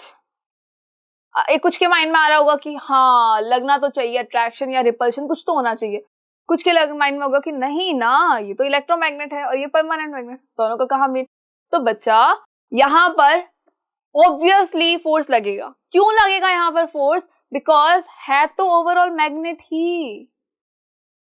ही तो है। अब एक मैग्नेट दूसरी मैग्नेट दोनों सेम बिरादरी की है, दोनों का क्या काम है, अगर एन एन मिलता है तो रिपल्स कर जाओ, एस एस मिलता है तो रिपल्स कर जाओ। लेकिन अगर अपोजिट मिल जाते हैं, एन और एस मिल जाते हैं, बेस्ट फ्रेंड्स मिल जाते हैं, तो क्या हो जाओ, अट्रैक्ट हो जाओ। फाइन, तो दोनों को क्या झगड़ा है भाई, है तो मैग्नेट की तरह बिहेव कर रही है ना, तो ऑब्वियस सी बात है फोर्स वहां पर लगेगा। तो ये जो एक्सपेरिमेंट हुआ था ये इसीलिए हुआ था कि जब ये करंट कैरिंग कंडक्टर देखो यहाँ लगाया गया है, इसके अंदर करंट फ्लो करवाएंगे, तो करंट फ्लो करवाने से क्या होगा, ये कंडक्टर जो है ये एक मैग्नेट की तरह बिहेव करेगा, यानी कि इसके आसपास में क्या होगा, मैग्नेटिक फील्ड बनेगा। एंड ये यहाँ पे क्या है, हॉर्सशू मैग्नेट, मतलब एक परमानेंट मैग्नेट। तो परमानेंट मैग्नेट और इलेक्ट्रोमैग्नेट दोनों का क्या करवाया गया, साथ में रखा गया और चेक किया गया कि क्या इनके बीच में फोर्स लगेगा। तो एक्चुअली इनके बीच में फोर्स लगा था अट्रैक्शन भी और repulsion according to their poles. Now force कौन सा लग रहा है यहाँ पर, तो देखो फोर्स लगता है यहाँ पर एफ जो है ये लगेगा बिल, ये हमने याद किया था, BIL बिल याद किया था, याद होगा आपको, BIL बिल क्या किया था, BIL बिल। अब ये बिल क्या है, तो देखो जो इसके अंदर फोर्स लग रहा है वो फोर्स किस पे डिपेंड करेगा। ओके, हम थोड़ा सा कलर चेंज करते हैं, ग्रीन बहुत ज्यादा हो गया। देखो फोर्स जो है ये डायरेक्टली प्रोपोर्शनल किसके होगा, लेंथ के। लेंथ किसकी, लेंथ ऑफ द कंडक्टर, इसकी लेंथ के डायरेक्टली प्रोपोर्शनल होगा। अगर ज्यादा लेंथ है तो फोर्स भी ज्यादा, अगर छोटू सी लेंथ है तो फोर्स भी छोटू सा होगा, फोर्स भी बहुत कम लगेगा, ठीक है। सेकेंड थिंग क्या होगी, सेकेंड थिंग इज आई क्या है, ये आई का मतलब होता है इलेक्ट्रिक करंट, आई का मतलब क्या है, इलेक्ट्रिक करंट। अगर इलेक्ट्रिक करंट ज्यादा हो गई है, अगर इलेक्ट्रिक करंट ज्यादा है तो फोर्स भी क्या लगेगा, ज्यादा ही लगेगा, यानी कि ये भी क्या है, डायरेक्टली प्रोपोर्शनल है। अगर इलेक्ट्रिक करंट को कम कर दिया गया तो फोर्स भी क्या हो जाएगा, कम हो जाएगा। Now the next thing is कि जो फोर्स है ये डायरेक्टली प्रोपोर्शनल किसके होता है, मैग्नेटिक फील्ड के। B means magnetic field, B क्या है, बी जो है हमारा ये है मैग्नेटिक फील्ड, चलो मैग्नेटिक फील्ड, जो मैग्नेटिक फील्ड है अगर वो ज्यादा है तो फोर्स भी क्या होगा, ज्यादा। अब कॉमन सेंस की बात है बच्चा, एक काम करते हैं, एक ये मैग्नेट है, ठीक है, और एक हमारा छोटू सा वाला मैग्नेट है। छोटू वाला मैग्नेट क्या, ये हमारा, ठीक है, एक ये बड़ा मैग्नेट है, ये हमारा छोटू सा मैग्नेट है। अब क्या होगा, ठीक है, अब क्या होगा, ये जो बड़ा मैग्नेट है ये इसके ऊपर ज्यादा फोर्स लगाएगा या कम लगाएगा। कंपैरिजन अगर करें तो ये छोटे वाले का फोर्स छोटा होगा, बड़े वाले का फोर्स क्या होगा, बड़ा होगा। तो यहाँ पर भी तो वही है, अगर मैग्नेटिक फील्ड को हमने बढ़ा दिया है तो क्या अट्रैक्शन और रिपल्शन फोर्स ज्यादा या कम नहीं होगा, बिल्कुल होगा, बिकॉज बड़े वाले का मैग्नेटिक फील्ड ज्यादा होता है तो उसका फोर्स भी ज्यादा लगेगा। छोटे वाले का मैग्नेटिक फील्ड भी छोटा सा होता है इसलिए फोर्स भी क्या लगेगा, छोटू सा, यानी कम लगेगा। तो यहाँ पर अगर देखें, यहाँ पर क्या देखना है, यहाँ पर ये देखना है कि जो मैग्नेटिक फील्ड है, अगर ये मैग्नेटिक फील्ड ज्यादा है तो क्या होगा, फोर्स भी ज्यादा लगेगा। लेकिन अगर मैग्नेटिक फील्ड कम है तो फोर्स भी क्या हो जाएगा, बिल्कुल कम हो जाएगा। एंड इस फॉर्मूले को याद कैसे रखना है, BIL बिल से याद रखना है कि फोर्स कितना लगेगा, फोर्स कौन सा लग रहा है, बिल वाला फोर्स लग रहा है, ठीक है। बिल्लो रानी याद आ रही है सबको, चलो बिल्लो रानी मत याद करो, बिल याद कर लो, बिल पता है हमें बिल क्या होता है, ठीक है, बिल सबको पता है क्या होता है। मैं महीने वाले बिल की बात नहीं कर रही, मंथली बिल की बात नहीं कर रही हूँ कि यार इलेक्ट्रिसिटी का बिल आ गया, ये आ गया, वो आ गया, पानी का बिल, बिजली का बिल, इन बिल की बात नहीं कर रहे हैं हम। हमारे वो रैबिट वाले बिल की बात कर रहे हैं, भाई यार इलेक्ट्रिसिटी बिल से तो वैसे ही बहुत टेंशन हो जाती है, फिर यहाँ कहाँ इसको घुसा रहे हैं, नहीं, हम हमारे रैबिट के बिल की बात कर रहे हैं, ठीक है। चलो इसको बिल से याद रखे, और फोर्स हमेशा याद रखना, फोर्स जो है इन तीनों के क्या होता है, डायरेक्टली प्रोपोर्शनल में होता है, और तभी तो फॉर्मूला बना है। नाउ नेक्स्ट थिंग इज कि ये क्या है, अब ये कौन सा लगा दिया हमने, एक तो हमने पढ़ लिया था मैक्सवेल वाला रूल, तो मैक्सवेल का राइट हैंड रूल पढ़ा था, बिल्कुल पढ़ा था। चलो अब ये जो है ये हमारे आगे काम आने वाला है, ये कहाँ काम आएगा, देखो इससे भी हम क्या कर सकते हैं, इससे हम ये पता कर सकते हैं कि फोर्स जो है वो किस डायरेक्शन में लगेगा। फाइन, देखो यहाँ पर क्या है, मैग्नेटिक फील्ड बना, इलेक्ट्रिक करंट हमने दी, तो फोर्स लगा, लेकिन फोर्स कौन सी डायरेक्शन में लगा, उस फोर्स की डायरेक्शन तो पता होनी चाहिए ना, तो उस फोर्स की डायरेक्शन कैसे पता करेंगे, तो यहाँ पर आते हैं फ्लेमिंग भाई साहब। भाई मैक्सवेल ने अपना रूल दे दिया, तो उस मैक्सवेल को बोला कि बेटा प्लीज ना, बस आपने एक रूल दे दिया ना, अब आप रुको, अब मैं देता हूँ रूल। तो फ्लेमिंग आया, फ्लेमिंग ने क्या बोला कि यहाँ पर एक नया रूल लगाते हैं हम। ये फ्लेमिंग का कौन सा रूल है, तो ये फ्लेमिंग का लेफ्ट हैंड रूल है। ये भी फ्लेमिंग का कौन सा, लेफ्ट हैंड रूल है, ये राइट हैंड रूल बिल्कुल भी नहीं है, ठीक है। कौन सा रूल है, लेफ्ट हैंड रूल है।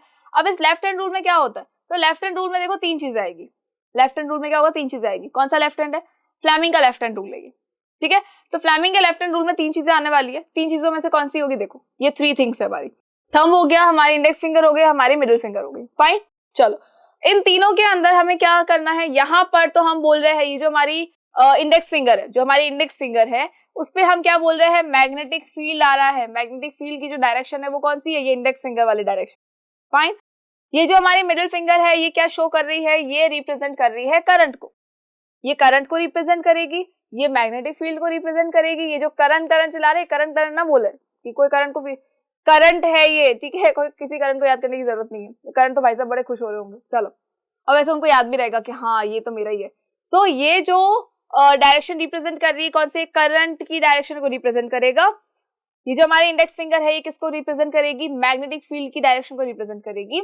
और जो ये थंब है ये बताएगा कि भैया फोर्स किस साइड में लग रहा है, ऊपर की साइड, नीचे की साइड, डाउन साइड में, कहाँ लग रहा है, लेफ्ट साइड, राइट साइड, कहाँ फोर्स लग रहा है। फाइन, चलो ये कौन सा फ्लेमिंग का लेफ्ट हैंड रूल है, क्या बताता है ये, तो फ्लेमिंग का लेफ्ट हैंड रूल तीन चीजें बताता है। अब ये बड़ा कंफ्यूजन है कि यार तीन चीजों में हम कैसे याद रखें, तो देखो आप कैसे याद रखेंगे, FMC। फर्स्ट थिंग तो ये कि FMCG प्रोडक्ट सबने पढ़े हुए हैं, FMCG प्रोडक्ट सबने पढ़े हैं। FMCG गुड्स का मतलब क्या होता है, वो गुड्स जो कि हम एवरी मंथ हम लेकर आ सकते हैं। लाइक अगर हमारे घर का सोप देखें तो सोप तो एवरी मंथ लेके आना पड़ता है, ऐसा तो नहीं है ना कि 4 साल 5 साल का स्टॉक हमारे पास में है, नहीं होता। सोप लेके आना पड़ता है, टूथपेस्ट एवरी मंथ लेकर आनी पड़ती है, तो बहुत सारी ऐसी चीजें जो बहुत जल्दी खत्म हो जाती है, ठीक है, तो वो FMCG गुड्स में आता है। अभी जो FMCG गुड्स है, फास्ट मूविंग कंज्यूमर गुड्स, ठीक है, तो इन गुड्स में से आपसे क्या निकाल लो, FMC निकाल लो। तो FMC से आपको क्या याद रहेगा, फ्लेमिंग का left hand rule, Fleming left hand rule याद रखना है। देखो या फिर हम ये बोल सकते हैं कि इसको हम बोल देते हैं फादर, ठीक है, इसको हम बोल देते हैं फादर, ये हमारी मदर, और इसको हम बोल देते हैं चाइल्ड, ठीक है। हमारे घर में भी यही सीक्वेंस चलता है, पहले पापा ने जो बोल दिया वो फाइनल है, लेकिन अगर बच्चे से शुरुआत करेंगे तो बच्चा किसको बोलेगा, मदर को बोलेगा, और मदर किसको बोलेगी, पापा को बोलेगी, तब वो अप्रूव होगी चीजें। तो पहले कौन आया, father, then mother and then child, ठीक है। इससे आप याद रख सकते हो, F से क्या होगा, F से होगा हमारा फोर्स, F से क्या होगा, फोर्स, मदर से क्या होगा, magnetic field, magnetic field, and third one जो कि क्या है, चाइल्ड, मैग्नेटिक फील्ड। अब ये थर्ड वन क्या है, चाइल्ड है, चाइल्ड से हम क्या याद रखेंगे, करंट, करंट की डायरेक्शन को याद रखना है, करंट, ठीक है। आई होप कि अब आपको ये बहुत अच्छे से याद रहेगा। F का मतलब क्या हो गया, फोर्स, M का मतलब मैग्नेटिक फील्ड, एंड C का मतलब करंट, और यही तो है FMC। डन, यहाँ से शुरू किया, यहाँ पे खत्म कर दो, दैट्स इट, FMC। तो ये हमारे जो थंब है ये क्या बताएगा, ये फोर्स बताएगा। कब बताएगा, जब हमारी इंडेक्स फिंगर बता रही है हमारे मैग्नेटिक फील्ड को, और ये हमारा जो मिडिल फिंगर है ये क्या बता रही है, ये बता रही है हमारे करंट को, ठीक है। तो यहाँ देखो कितना करंट लग रहा है, किस डायरेक्शन में करंट लग रहा है, उसके अकॉर्डिंग मैग्नेटिक फील्ड किस डायरेक्शन में, और उसके बाद फोर्स किस डायरेक्शन में लग रहा है। तो फ्लेमिंग का लेफ्ट हैंड रूल हमेशा आपको क्या बताता है, आपको वो फोर्स की डायरेक्शन बताता है कि कौन सी डायरेक्शन में फोर्स जो है वो लगने वाला है। चलो आगे आ जाओ, नेक्स्ट थिंग पे आते हैं। Next thing is electric motor. Electric motor ये देख के तो मुझे लगता है इससे आधे लोग ऐसे कंफ्यूज होते हैं कि अरे यार शिट ये कहां से आ गया, लेकिन इसको छोड़ना नहीं है। क्यों नहीं छोड़ना है, इलेक्ट्रिक मोटर है, जनरेटर है, ये सारी चीजें आपके लिए बहुत ज्यादा इंपॉर्टेंट।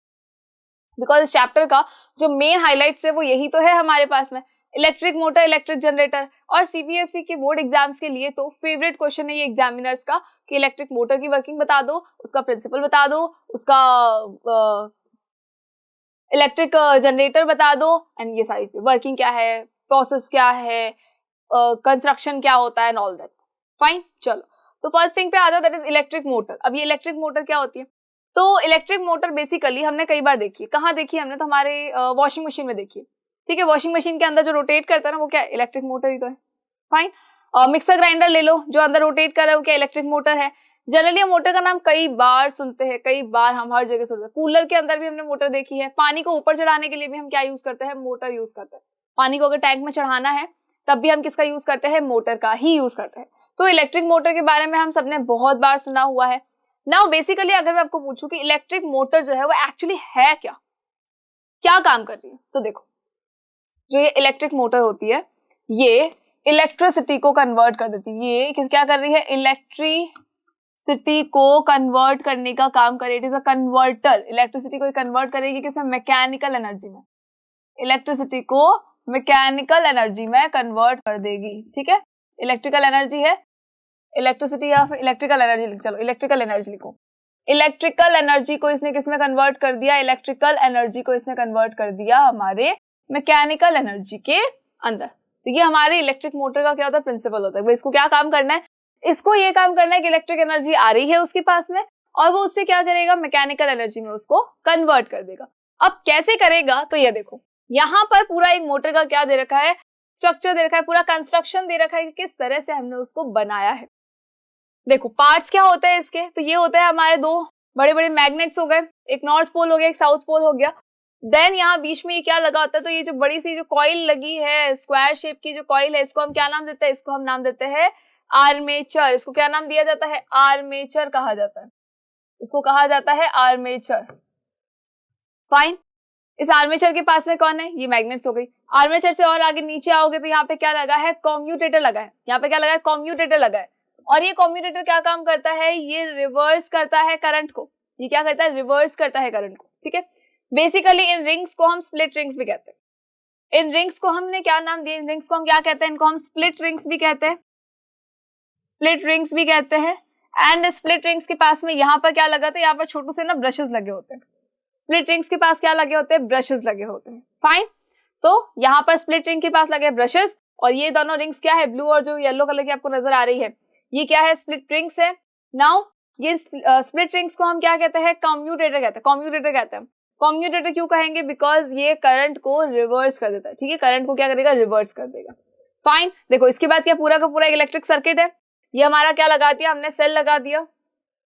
इस सेल के ऊपर ये हो गया, यहाँ क्या हो गया? हमारी स्प्लिट रिंग्स। और ये जो है ये क्या है? हमारे ये जो पीछे की साइड में लगे इनको हम क्या कहते हैं? ब्रशेस कहते हैं। इनको हम क्या कहते हैं? ब्रशेस कहते हैं। ठीक है, ब्रशेस क्या करते हैं? करंट को कम्यूटेटर तक लेके जाने का काम करेंगे। फाइन, चलो। और यहाँ बीच के अंदर वैसे एक एक्सेल लगा होता है। बीच के अंदर क्या लगा होता है? एक एक्सेल लगा होता है। लेकिन अगर आप एक्सेल नहीं भी बनाएंगे तो कोई फर्क नहीं पड़ेगा, यहाँ तक भी आप अपना स्ट्रक्चर जो है वो कंप्लीट कर सकते हो। बहुत ईजी सा स्ट्रक्चर है। देखो एग्जाम के अंदर अगर बनाना भी है तो ये हमारी क्या हो गई? मैग्नेट्स हो गई, एन एस। ये हमने बना दिया एक आर्मेचर। ठीक है, आर्मेचर बना दिया। एंड आर्मेचर से क्या करना है? आर्मेचर से पूरा का पूरा एक सर्किट बना दो पहले तो। ठीक है, यहाँ पे हमने क्या बनाया? ओके, हटाओ हटाओ हटाओ। चलो, आर्मेचर से हमने क्या बना दिया? एक सर्किट बना दो। ये लगा दो सेल, बैटरी, जो भी आपको लगाना है। फिर याद करना कि अगर हमने इसको ऐसे ही रखा तो क्या होगा? जब इसके अंदर इलेक्ट्रिक करंट फ्लो करेगी, मैग्नेटिक फील्ड भी होगा, तो कोई ना कोई फोर्स लगेगा और उस फोर्स की वजह से क्या होगा? ये घूमेगी। भाई इलेक्ट्रिकल एनर्जी है, मैकेनिकल एनर्जी में कन्वर्ट करना है, तो ये मूव करेगी, रोटेट करेगी। और जब इसका रोटेशन होगा तो ये तो पूरा का पूरा घूम जाएगा। रोटेशन से क्या होगा? पूरा का पूरा घूम जाएगा। अब ये घूमेगा तो ये सर्किट भी घूमेगा। तो क्या जब मोटर घूमती है तो क्या हमारा पूरा का पूरा जो मिक्सर ग्राइंडर है या जो पूरा का पूरा जो वॉशिंग मशीन है, क्या उसके पूरा सेटिंग बिगड़ जाती है? नहीं बिगड़ती है ना। तो यहाँ पे क्या लगा होता है? यहाँ पर लगे होंगे स्प्लिट रिंग्स एंड कुछ ब्रशेस। दोनों साइड में क्या लगे होंगे? ब्रशेस लगे होंगे और एक स्प्लिट रिंग्स लगी होगी। स्प्लिट रिंग्स को हम क्या कहते हैं? कम्यूटेटर कहते हैं। क्यों कहते हैं? बिकॉज ये करंट को रिवर्स करने का काम करती है। यहाँ पर ये पूरा सर्किट रिवर्स नहीं होगा, बस करंट रिवर्स हो जाएगी। चलो, आई होप कि इतनी चीज आपको क्लियर हो गई है कि किस तरह से आपको स्ट्रक्चर बनाना है, किस तरह की उसकी पूरा कंस्ट्रक्शन है, कैसे उसके पार्ट्स है। Now come to the working कि इसकी वर्किंग क्या होती है। तो इलेक्ट्रिक मोटर की वर्किंग बहुत ही ज्यादा इंपॉर्टेंट है, ठीक है, बहुत ज्यादा इंपॉर्टेंट है। स्टार मार्क कर लो, इंपॉर्टेंट लिख लो, बहुत सारे स्टार्स बना लो, स्टार चिपका लो, पेपर फोल्ड कर लो, जो मर्जी कर लो, लेकिन इसको भूलना नहीं है। नाउ देखो होता क्या है, बेसिकली होता ये है कि जब ये जिसके अंदर जब इलेक्ट्रिक करंट को फ्लो करवाया जाता है, इलेक्ट्रिक मोटर के अंदर जब इलेक्ट्रिक करंट को फ्लो करवाया जाएगा तो देखो क्या होगा, डायरेक्शन इस साइड में है, किसकी, इलेक्ट्रिक करंट की। फिर यहाँ पे भी देखो इलेक्ट्रिक करंट की डायरेक्शन का इस तरफ है, यहाँ से इस डायरेक्शन में जाएगी, यहाँ से इस डायरेक्शन में जाएगी। हम नाम दे देते हैं इसको, कलर चेंज कर देते, चलो रेड ले, यहाँ हमने नाम दिया ए, ये हमने नाम दिया बी, ये हमने नाम दिया सी और ये डी, ठीक है। अब क्या हुआ, करंट जो है वो ए टू बी जा रहा है, B to C and C to D आ रहा है। होगा क्या, देखो यहाँ पर कौन सा रूल लगेगा, फ्लेमिंग का लेफ्ट हैंड रूल लगेगा। लेफ्ट हैंड रूल क्या बताएगा, देखो यहाँ पर ये 3 है फिंगर्स, तीनों कैसे है, 90 डिग्री पे है। एफ एम सी से याद रखना है, एफ एम सी। तो ये सी क्या है, करंट, करंट किस डायरेक्शन में, ऊपर की डायरेक्शन, ठीक है, करंट का ऊपर के डायरेक्शन में। Magnetic field um, magnetic field किस डायरेक्शन में है, इस डायरेक्शन में है, ठीक है, राइट साइड के अंदर है। चलो ये आ गया राइट साइड में, ये ऊपर की डायरेक्शन में आ गया। तो ये जो फोर्स है ये कहाँ लग रहा है, यहाँ लग रहा है, फोर्स अंदर की तरफ लग रहा है, फोर्स कहाँ लग रहा है, अंदर की तरफ लग रहा है, ठीक है, फोर्स अंदर की तरफ लग रहा है। मतलब क्या होगा कि ये जो फोर्स है जो अंदर की तरफ लग रहा है, इसका मतलब है कि जो ये आर्मेचर है ये ऐसे रोटेट करेगा, ये आर्मेचर अभी ऐसे है, क्या होगा, ये ऐसे रोटेट करेगा। मतलब कि ये जो पोर्शन है ए बी वाला, ये कहा जाएगा डाउनवर्ड्स में जाएगा, ठीक है, ये पोर्शन कहा जाएगा डाउनवर्ड्स में गया, डाउनवर्ड से फिर ये घूम के आ गया। अब जब ये घूम के यहाँ आया तो यहाँ कौन सा आ गया, सी डी, यहाँ सी डी पोर्शन आ गया, यहाँ पे कौन आ गया, ए बी। लेकिन ये पूरा सर्किट उस टाइम पे नहीं घूमेगा because of brushes and commutator, fine. चलो तो ये घूम जाएंगे। अब जैसे ही ये घूमेगा तो अब क्या होगा, अब जो ये पोर्शन है, जो ये वाला पोर्शन है, ये किसके कांटेक्ट में आ जाएगा, इस वाले ब्रश के कांटेक्ट में आ जाएगा। और ये जो येलो वाला पोर्शन है ये इस वाले ब्रश के कांटेक्ट में आ जाएगा। अब क्या होगा, ये ऐसे हो गया। अब यहाँ से क्या होगा, अगेन वही है, इलेक्ट्रिक करंट आएगी। इलेक्ट्रिक करंट इस बार कहाँ गई, सी डी में गई। इलेक्ट्रिक करंट इस बार कहाँ गई है, सी डी डायरेक्शन में गई है। और जब electric current C to D to C जाएगी, सॉरी सी डी डायरेक्शन में, डी टू जब ये सी जाएगा, मतलब पहले ही ऐसे था ए बी सी डी, क्या हुआ, डाउनवर्ड्स में लगा लगा लगा लगा घूम गया, घूम के हाफ रोटेशन हो गया। हाफ रोटेशन के बाद में मतलब ये 180 डिग्री पे घूम गया। अब क्या होगा, यहाँ आ गया है डीसी, डी सी बी ए। तो इस बार जो करंट जाएगी वो डीसी में जाएगी, ठीक है, डी टू सी जाएगी करंट। जब ये करंट अगेन कहाँ जा रही है, डी टू सी जा रही है, मैग्नेटिक फील्ड अगेन यहीं पर है, तो फोर्स कहाँ लगेगा, डाउनवर्ड्स में, ठीक है, नीचे की तरफ लगेगा। यानी इस बार क्या होगा, ये रोटेशन यहाँ से यहाँ आ गया, इस बार का ये रोटेशन भी कैसे होगा, यहाँ से ही जाएगा डाउनवर्ड्स और यहाँ से जाएगा अपवर्ड, तो ये रोटेशन इस तरह का हो जाएगा। फाइन, क्लियर है। चलो तो इसको हम ये क्या है, इलेक्ट्रिक मोटर की पूरी वर्किंग है। An electric motor is very very very very very important, तो भूलना बिल्कुल भी नहीं है इसको। चलो आगे आ जाओ नेक्स्ट थिंग पे। Next thing is electromagnetic induction. ये ईएमआई है, आपको याद करवाया था ईएमआई, बैंक की ईएमआई नहीं है, ये जो बैंक आपसे ईएमआई लेता है वो नहीं है, ठीक है।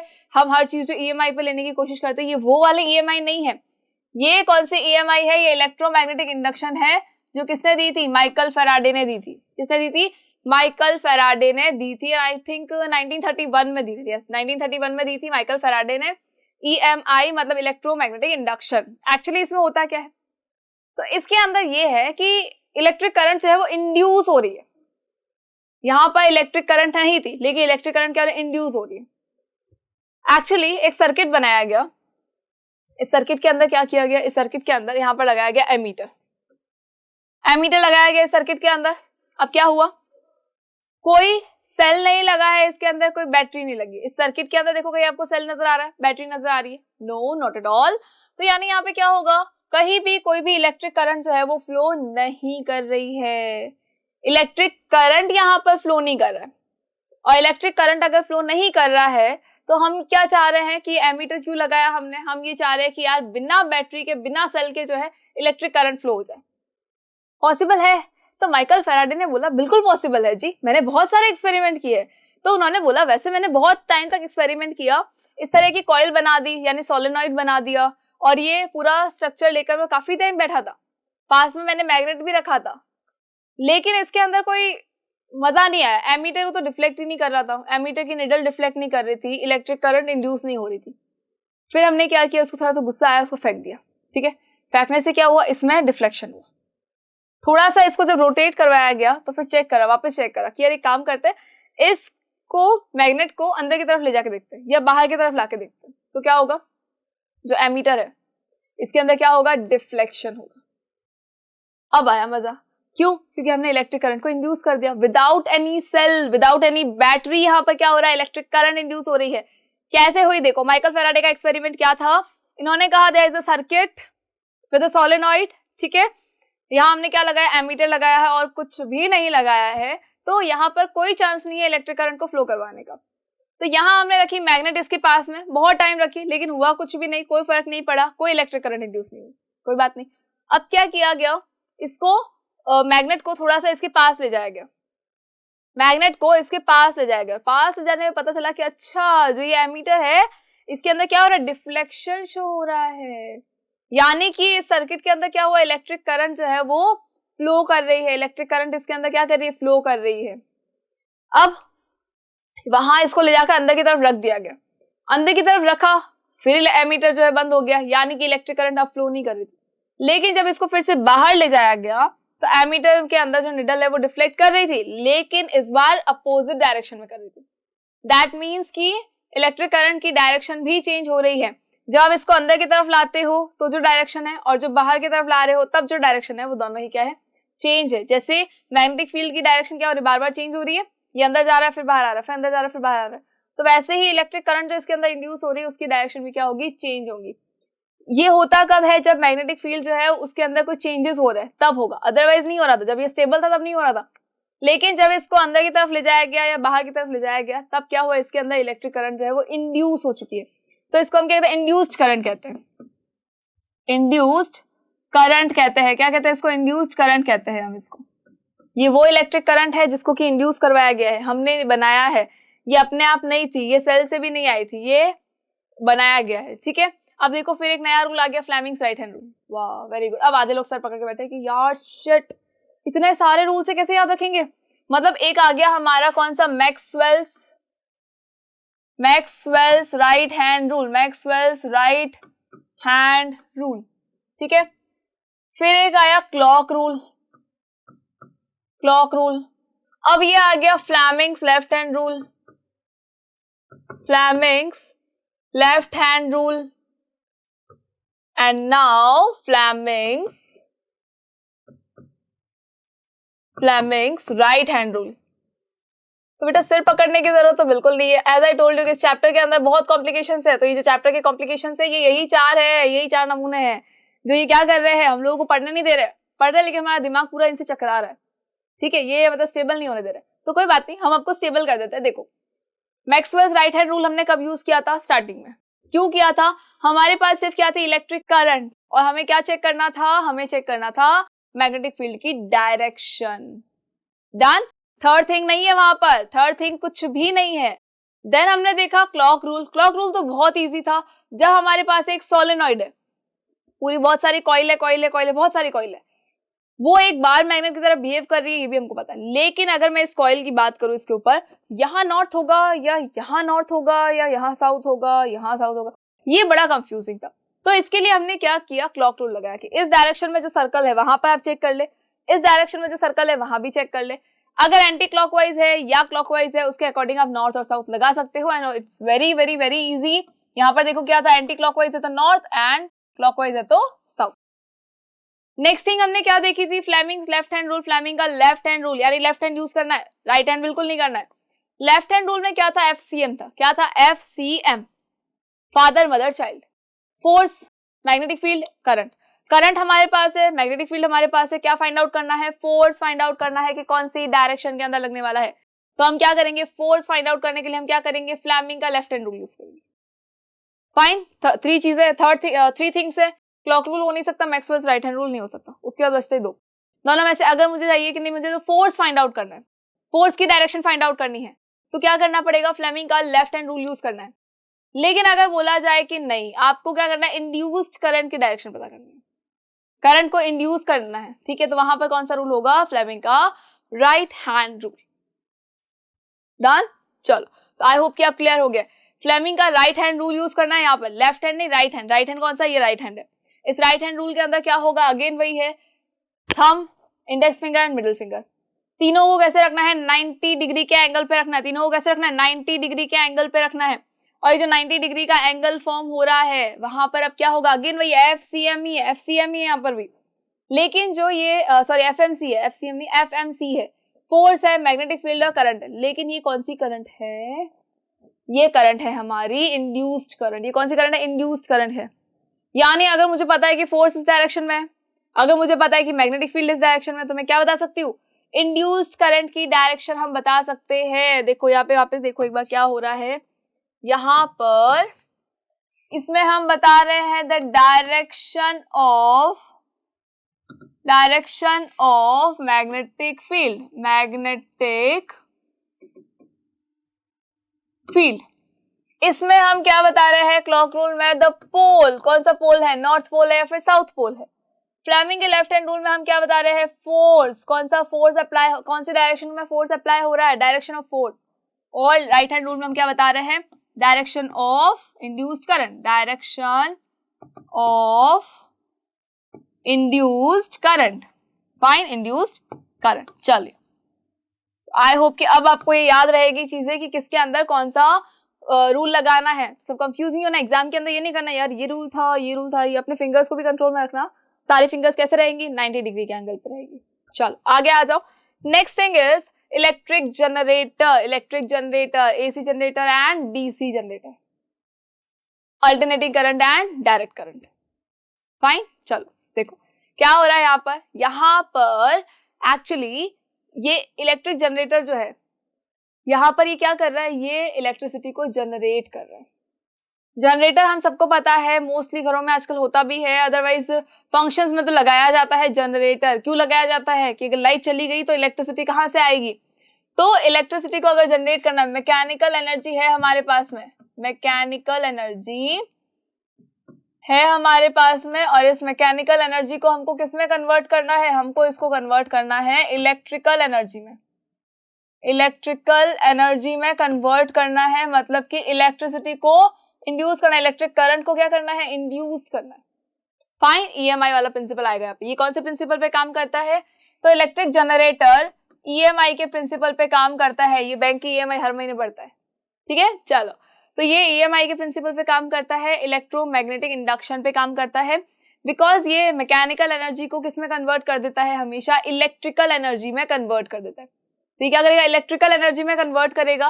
कैसे करेगा इलेक्ट्रिकल एनर्जी में कन्वर्ट, देखो यहाँ पर एक्चुअली होगा क्या, यहाँ ये जो आर्मेचर है ये रोटेट करेगा, और जितना ज्यादा आर्मेचर रोटेट करेगा उतना ही ज्यादा यहाँ पर क्या होगा, करंट इंड्यूस हो जाएगी, ठीक है। और अभी हमने कहा था इंड्यूस्ड करंट है, कौन सा रूल लगेगा, फ्लेमिंग का राइट हैंड रूल लगेगा। देखो यहाँ पर कौन सा रूल लगेगा, फ्लेमिंग का राइट हैंड रूल लगेगा, ठीक है। चलो यहाँ एक्चुअली देखो होगा क्या, स्ट्रक्चर सेम वही है।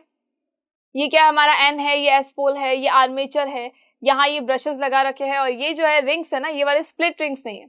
स्प्लिट रिंग्स हमने क्या कहा था कि वो इस तरह की होती है, हाफ या सी बनता है, इधर या आधा चांद बनता है, लेकिन बीच में कनेक्ट नहीं होती है, एक दूसरे से कनेक्शन नहीं होता इनका।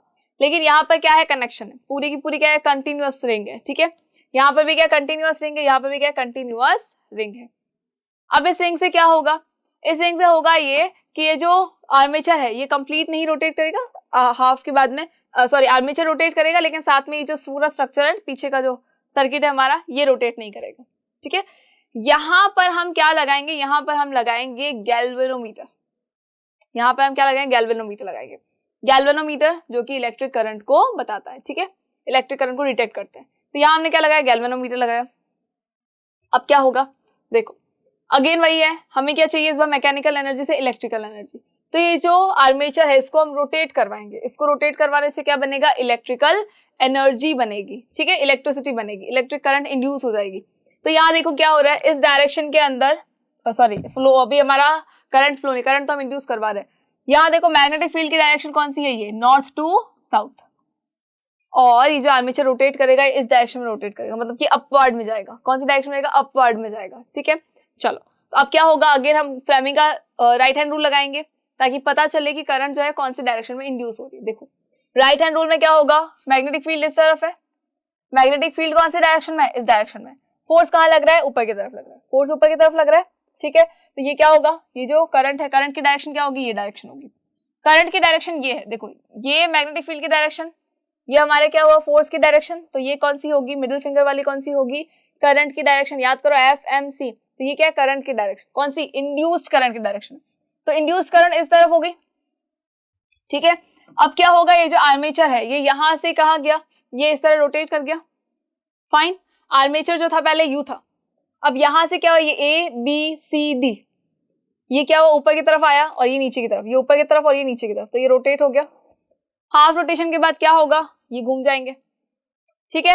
लेकिन इसके बाद क्या होगा, करंट जो है वो किस डायरेक्शन में, देखो इस बार क्या हुआ, इस बार क्या हो गया, यहाँ पे DCBA आ गया। पहले ये क्या था, ABCD, इस बार क्या हो गया, DCBA। अब अगेन क्या होगा, ये आर्मेचर इसी डायरेक्शन में घूमेगा, आर्मेचर कहाँ घूमेगा, इस डायरेक्शन में। तो अगेन वही चीज है, करंट इस बार कहाँ जाएगी, D2C जाएगी। कैसे गई, देखो फिर से एक बार देख लो क्या हुआ। पहले ये जो था ये तो हमें क्लियर है, यहाँ इस तरफ जो है इलेक्ट्रिक करंट की डायरेक्शन है, फेमी के राइट हैंड रूल से। जब ये रोटेट कर चुका है तो रोटेट करने के बाद क्या होगा, इस बार जो हमारा आर्मेचर है वो क्या आ गया, ये पहले ये था ABCD, अब क्या रोटेट हो गया, रोटेट होते क्या हो जाएगा, DCBA, तो ये आ गया DCB एंड A, ठीक है, DCBA आया। अब क्या होगा, आर्मेचर जो है पहले ये हुआ, ठीक है, यहां से आया, सॉरी ये था, यहां से आया ये, अब क्या होगा, फिर ये और रोटेट करेगा, ये और रोटेट करेगा, तो क्या होगा, और रोटेट करेगा इसी डायरेक्शन में। तो अगेन अब चेक कर लो इलेक्ट्रिक करंट की डायरेक्शन क्या है, आफ्टर हाफ रोटेशन फिर चेक करना है कि इलेक्ट्रिक करंट की डायरेक्शन कौन सी है।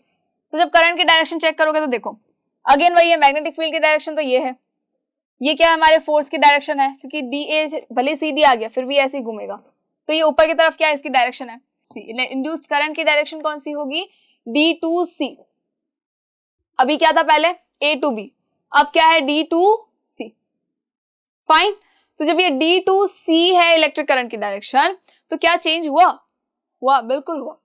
पहले क्या था, ABCD जा रहा था, अब क्या हो रहा है, DCBA आ रहा है सेकेंड टाइम में, हाफ रोटेशन के बाद में। देखो मैग्नेटिक फील्ड की इलेक्ट्रिक करंट की जो डायरेक्शन है वो कैसे पता करेंगे, फ्लेमिंग के राइट हैंड रूल से। तो भूलना बिल्कुल नहीं, हमेशा जो आर्मेचर है वो ऐसे ही रोटेट करेगा, ऑब्वियस सी बात है ऐसे ही रोटेट करेगा। तो आर्मेचर पहले क्या था, ऐसा था ABCD, क्या हुआ, जब ये ऊपर की तरफ आया, ये ऊपर की तरफ आया, घुमा, ये घुमा, तो क्या होगा, फोर्स लगा इस डायरेक्शन में, फोर्स ऊपर की तरफ लगा, ठीक है। मैग्नेटिक फील्ड की डायरेक्शन कौन सी थी, ये इस डायरेक्शन में है, फोर्स ऊपर की साइड में लग रहा है फोर्स, ठीक है। जो इलेक्ट्रिक करंट है, इंड्यूस्ड करंट है, उसकी डायरेक्शन कौन सी है, ये, यानी कि A to B, फाइन। जब ये हाफ रोटेशन हो चुका है, ये है सपोज, ठीक है, जब इसको ऊपर की तरफ लाया गया, ये ऊपर आ रहा है, ऊपर आ रहा है, ऊपर आ रहा है, ABCD है ये, जब इसको रोटेट किया गया तो क्या हो गया, यहाँ पे आ गया DCBA। अब क्या होगा, अगेन वही चीज है, फोर्स तो इस डायरेक्शन में ही लगेगा, फोर्स ऊपर की तरफ लग रहा है, मैग्नेटिक फील्ड सेम डायरेक्शन में है, तो अगेन जो इलेक्ट्रिक करंट होगी वो इस बार इस डायरेक्शन में मूव कर रही है, यानी ये क्या हो रही है, ये डायरेक्शन जो है रिवर्स हो रही है, डायरेक्शन चेंज हो रही है। तो यहाँ पर जब ये डायरेक्शन चेंज हो रही है तो ये कौन सी अल्टरनेटिंग करंट है, अल्टरनेटिव करंट है, कौन सी करंट है, अल्टरनेटिव करंट है। दैट इज वाई हम इस जनरेटर को क्या कहते हैं, AC जनरेटर कहते हैं। डू यू नो कि हमारे घरों के अंदर भी अल्टरनेटिव करंट ही आती है फिर जाती है, आती है फिर जाती है, फिर आती है फिर जाती है। तो ये कौन सी करंट है, डायरेक्ट करंट नहीं है, अल्टरनेटिव करंट है। हमारे पास दो करंट होती है, AC और DC। AC का मतलब ये वो AC को चलाने वाली करंट नहीं है, ये अल्टरनेटिंग करंट है, ठीक है। तो अल्टरनेटिव करंट जो होती है ये क्या कर रही है, एक बार आएगी एक बार जाएगी। तो यहाँ देखो कंटिन्यूअसली क्या हो रहा है, एक बार करंट इस डायरेक्शन में है फिर रिवर्स हो गई डायरेक्शन, ABCD जाते जाते DCBA आ गई, तो डायरेक्शन रिवर्स हुई। तो ये डायरेक्शन रिवर्स होने की वजह से इसको क्या कहते हैं, अल्टरनेटिव करंट कहते हैं। और जनरली घरों के अंदर भी AC करंट ही सप्लाई की जाती है, डायरेक्ट करंट सप्लाई नहीं की जाती। सो आई होप कि आपको ये जनरेटर क्लियर हो गया होगा, एंड इसको भी अच्छे से स्नामा कर ले, आराम से इंपॉर्टेंट लिख ले और अच्छे से इसको लर्न करना है, रिवाइज करना है बार बार। चलो नेक्स्ट थिंग पे आ जाओ, नेक्स्ट थिंग इज वायर्स। अब जब हम घर के सर्किट की बात कर ही रहे हैं कि घर के अंदर कौन सी करंट आती है, तो क्यों ना हम घर का पूरा सर्किट चेक कर लेते हैं। तो देखो हमारे घर के अंदर क्या होता है, जो स्विच बोर्ड्स लगे होते हैं उसके अंदर कुछ वायर्स होते हैं। वायर के कलर आपने देखे होंगे पीछे की साइड में, कई बार तो स्विच बोर्ड हम खोल के ना कलाकारी करना शुरू कर देते हैं, तो उस कलाकारी करते टाइम पे ये कुछ वायर्स है, ग्रीन वायर है, रेड वायर है, ब्लैक वायर है, फाइन। आज के डेट में इनके कलर चेंज हो गए हैं लेकिन काम वही है। कलर भले ही चेंज हो गए, कहीं पर ये कलर देखने को मिलता है, कहीं ये देखने को मिलता है, लेकिन काम सेम है, काम अलग नहीं है, काम चेंज नहीं हुआ है। लाइव वायर जो है ये हमेशा हमारे इलेक्ट्रिसिटी के लिए रिस्पॉन्सिबल होता है, ठीक है। उसके अलावा ये जो ग्रीन वायर है ये कौन सा, ये अर्थिंग वायर होता है। ये कौन सा वायर है, ये अर्थिंग वायर होता है, ये अर्थिंग वायर है, जिसको कहाँ डाला जाता है, अर्थ के अंदर डाला जाता है, ताकि कभी भी जब लीकेज हो इलेक्ट्रिक करंट का तो एकदम से पूरा घर जो ना उड़ नहीं जाए इलेक्ट्रिक शॉक से, नहीं, पूरी की पूरी इलेक्ट्रिसिटी कहाँ चली जाएगी, डाउन, अर्थ। चलो, ये हमारा अर्थिंग वायर है, बहुत ज्यादा इंपॉर्टेंट होता है। रेड और ब्लैक वायर, तो ब्लैक वायर जो होता है वो न्यूट्रल वायर होता है। ब्लैक वायर क्या होगा, न्यूट्रल वायर होगा। तो यहाँ पर जब हम वोल्टेज की बात करेंगे, यहाँ होगा 0 वोल्टेज, फाइन। यहाँ क्या होगा, 0 वोल्टेज होगा, न्यूट्रल वायर है बेचारे, इसको कोई मतलब नहीं है। लाइव वायर का जो वोल्टेज होता है कितना होता है, 220 वोल्ट, जो हमारे घरों में आता है। डिफरेंस कितना है दोनों का, 220 वोल्ट का है। तो हम बोलते हैं ना 220 वोल्ट की हमारी बिजली आती है घर के अंदर, तो ये 220 वोल्ट ना यहाँ से आता है। जो न्यूट्रल वायर है उसके ऊपर वोल्टेज कितना होगा, 0। जो लाइव वायर है उसके ऊपर वोल्टेज कितना है, 220 volt. Earth wire, earthing wire है, वो किसके लिए आएगा, वो शॉक से बचाने के लिए होगा, फाइन। अगर ये जो दोनों वायर है, लाइव और न्यूट्रल, अगर ये दोनों बाय चांस गलती से कनेक्ट हो जाता है पीछे की साइड में, स्विच बोर्ड जो लगे हैं, अगर उसके बैक साइड के अंदर ये जो लाइव वायर और न्यूट्रल वायर है, अगर ये किसी भी रीजन से कनेक्ट हो जाते हैं, तो उस कनेक्शन की वजह से क्या होगा, उस कनेक्शन की वजह से यहाँ पर शॉर्ट सर्किट हो सकता है। कनेक्शन की वजह से क्या हो सकता है, शॉर्ट सर्किट हो सकता है। देखो, इस डिफरेंस की वजह से ही तो इलेक्ट्रिक करंट फ्लो करती है, फाइन। जैसे ही सर्किट ऑन होगा, इस डिफरेंस की वजह से क्या हो रहा है, इलेक्ट्रिक करंट फ्लो करती है। लेकिन जब न्यूट्रल और लाइव वायर दोनों किसी रीजन से कनेक्ट हो जाते हैं, तो उस कनेक्शन से क्या होगा, कनेक्शन से जल्दी से करंट जो है फ्लो करने लग जाएगी। एकदम से डिफरेंस आया, एकदम से करंट ने फ्लो किया, तो क्या होगा, शॉर्ट सर्किट हो जाएगा। और उस शॉर्ट सर्किट से क्या हो सकता है, आग भी लग सकती है, शॉर्ट सर्किट से आग भी लग सकती है, ठीक है। एक और चीज होती है ओवरलोडिंग। ओवरलोडिंग का मतलब क्या हुआ, एक प्लग है सपोज, ठीक है, एक प्लग है, उसके ऊपर हम बोल रहे हैं कि भाई 5 एम्पियर की करंट उसके अंदर फ्लो कर रही है, फाइन। लेकिन हमने उसके अंदर क्या किया, उसके अंदर सिर्फ एक ही पिन आ रही थी, तो हमने क्या किया, कलाकारी करी, एक्सटेंशन लगा दिया। और उस एक्सटेंशन से क्या हुआ, एक्सटेंशन के ऊपर हमने एक चार्जर लगा दिया, हमारा फोन भी चार्ज करना है। फिर भाई आया, उसने बोला भाई मेरा लैपटॉप चार्ज करना है, तो भाई लैपटॉप चार्जर भी लगा दिया, ठीक है। अब क्या होगा, मम्मी आई कि यार टीवी देखनी है, यार इतनी देर हो गई काम करते करते, यार एक सीरियल तो देख ही ले हम। तो उन्होंने क्या किया, टीवी का भी प्लग उसके अंदर लगा दिया, ठीक है। टीवी का भी जो प्लग था वो किसमें लगा दिया, उसी के अंदर लगा दिया, उसी एक्सटेंशन में। अब जैसे ही ऑन किया तो क्या हो गया, ओवरलोडिंग। और ओवरलोडिंग से भी क्या होता है, चीजें खराब होती है या फिर आग लग जाती है। तो ये ओवरलोडिंग क्यों हो गई, भाई जो टीवी था, मान के चलते हैं कि ये जो है 10 एम्पियर करंट ले रहा है, चार्जर जो ले रहा है वो 2 एम्पियर ले रहा है करंट, एज्यूम कर रहे हैं हम। लैपटॉप वाला चार्जर है वो भी ले रहा है 3 एम्पियर ले लो, चलो 3 एम्पियर करंट ले रहा है। टोटल कितना एम्पियर हो गया, 15 एम्पियर। करंट कितनी चाहिए, 15 एम्पियर। आ कितनी रही है, 5 एम्पियर। तो जो इलेक्ट्रिक स्विच बोर्ड है हमारा, उसके अंदर जो वायर्स लगे हैं वो क्या थोड़े से बहुत दयालु है बेचारे। आ तो 5 एम्पियर करंट रही थी, उनको दिखा कि अरे यार इनके तो सारे काम करने हैं, तो 15 एम्पियर करंट चाहिए। तो उन्होंने क्या किया, बहुत ज्यादा करंट खींचा, और जितनी ज्यादा करंट को लेकर आएंगे वो, तो क्या होगा, ओवरलोडिंग हो जाएगी। भाई कैपेसिटी तो इतनी है, ज्यादा करेंगे तो क्या होगा, ओवरलोडिंग होगी। और ओवरलोडिंग से भी क्या होता है, हमेशा चीजें खराब हो जाती है या फिर आग लग जाती है, ठीक है। कई बार होता है टीवी फट गई, टीवी फूट गई। पहले के लोग नहीं करते थे कि अरे नहीं लाइट जो है बंद, लाइट चली गई है ना, अगर स्विच बंद कर दो। क्यों, जैसे ही लाइट आएगी ना टीवी फट जाएगी। क्यों हो जाएगा, बिकॉज ऑफ ओवरलोडिंग, फाइन। चलो, तो ओवरलोडिंग और short circuit I hope clear हो गया होगा। Now come to the solution, that is fuse. एक सॉल्यूशन क्या है इस चीज का, फ्यूज वायर है। फ्यूज वायर में क्या होता है कि जब भी ओवरलोडिंग वाला केस होता है, तो वहां पर सपोज 5 एम्पियर करंट आनी है, ठीक है। उस 5 एम्पियर की करंट से ज्यादा क्या होगा, सपोज 5.5 एम्पियर या 7 एम्पियर ले, 5.7 एम्पियर करंट। 5.7 एम्पियर करंट आते ही ये जो फ्यूज वायर है ये मेल्ट हो जाएगा।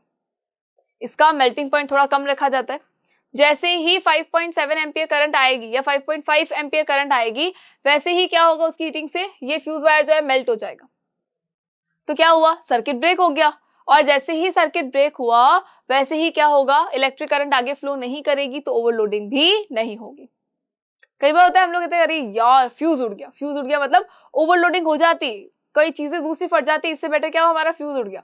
तो फ्यूज का ये जो वायर है मेल्ट हो जाएगा और सर्किट को क्या करेगा, ब्रेक कर देगा। Getting my point. तो जब करंट इससे आगे आएगी ही नहीं तो ओवरलोडिंग कैसे होगी?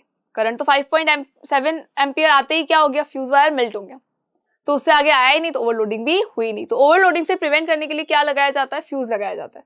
आज की डेट में ये फ्यूज वायर जो है ये हटा दिए गए हैं, क्योंकि यार बार बार चेंज करो, फ्यूज गया फिर चेंज करो, फिर फ्यूज गया फिर चेंज करो, तो इसकी जगह क्या लगा दिए है, एमसीबीज आ गई, इसकी जगह आ गई एमसीबीज आ गई है। अब ये एमसीबीज क्या होती है, तो ये एमसीबीज को हम कहते हैं मिनिएचर सर्किट ब्रेकर। एमसीबीज इनको क्या कहते हैं,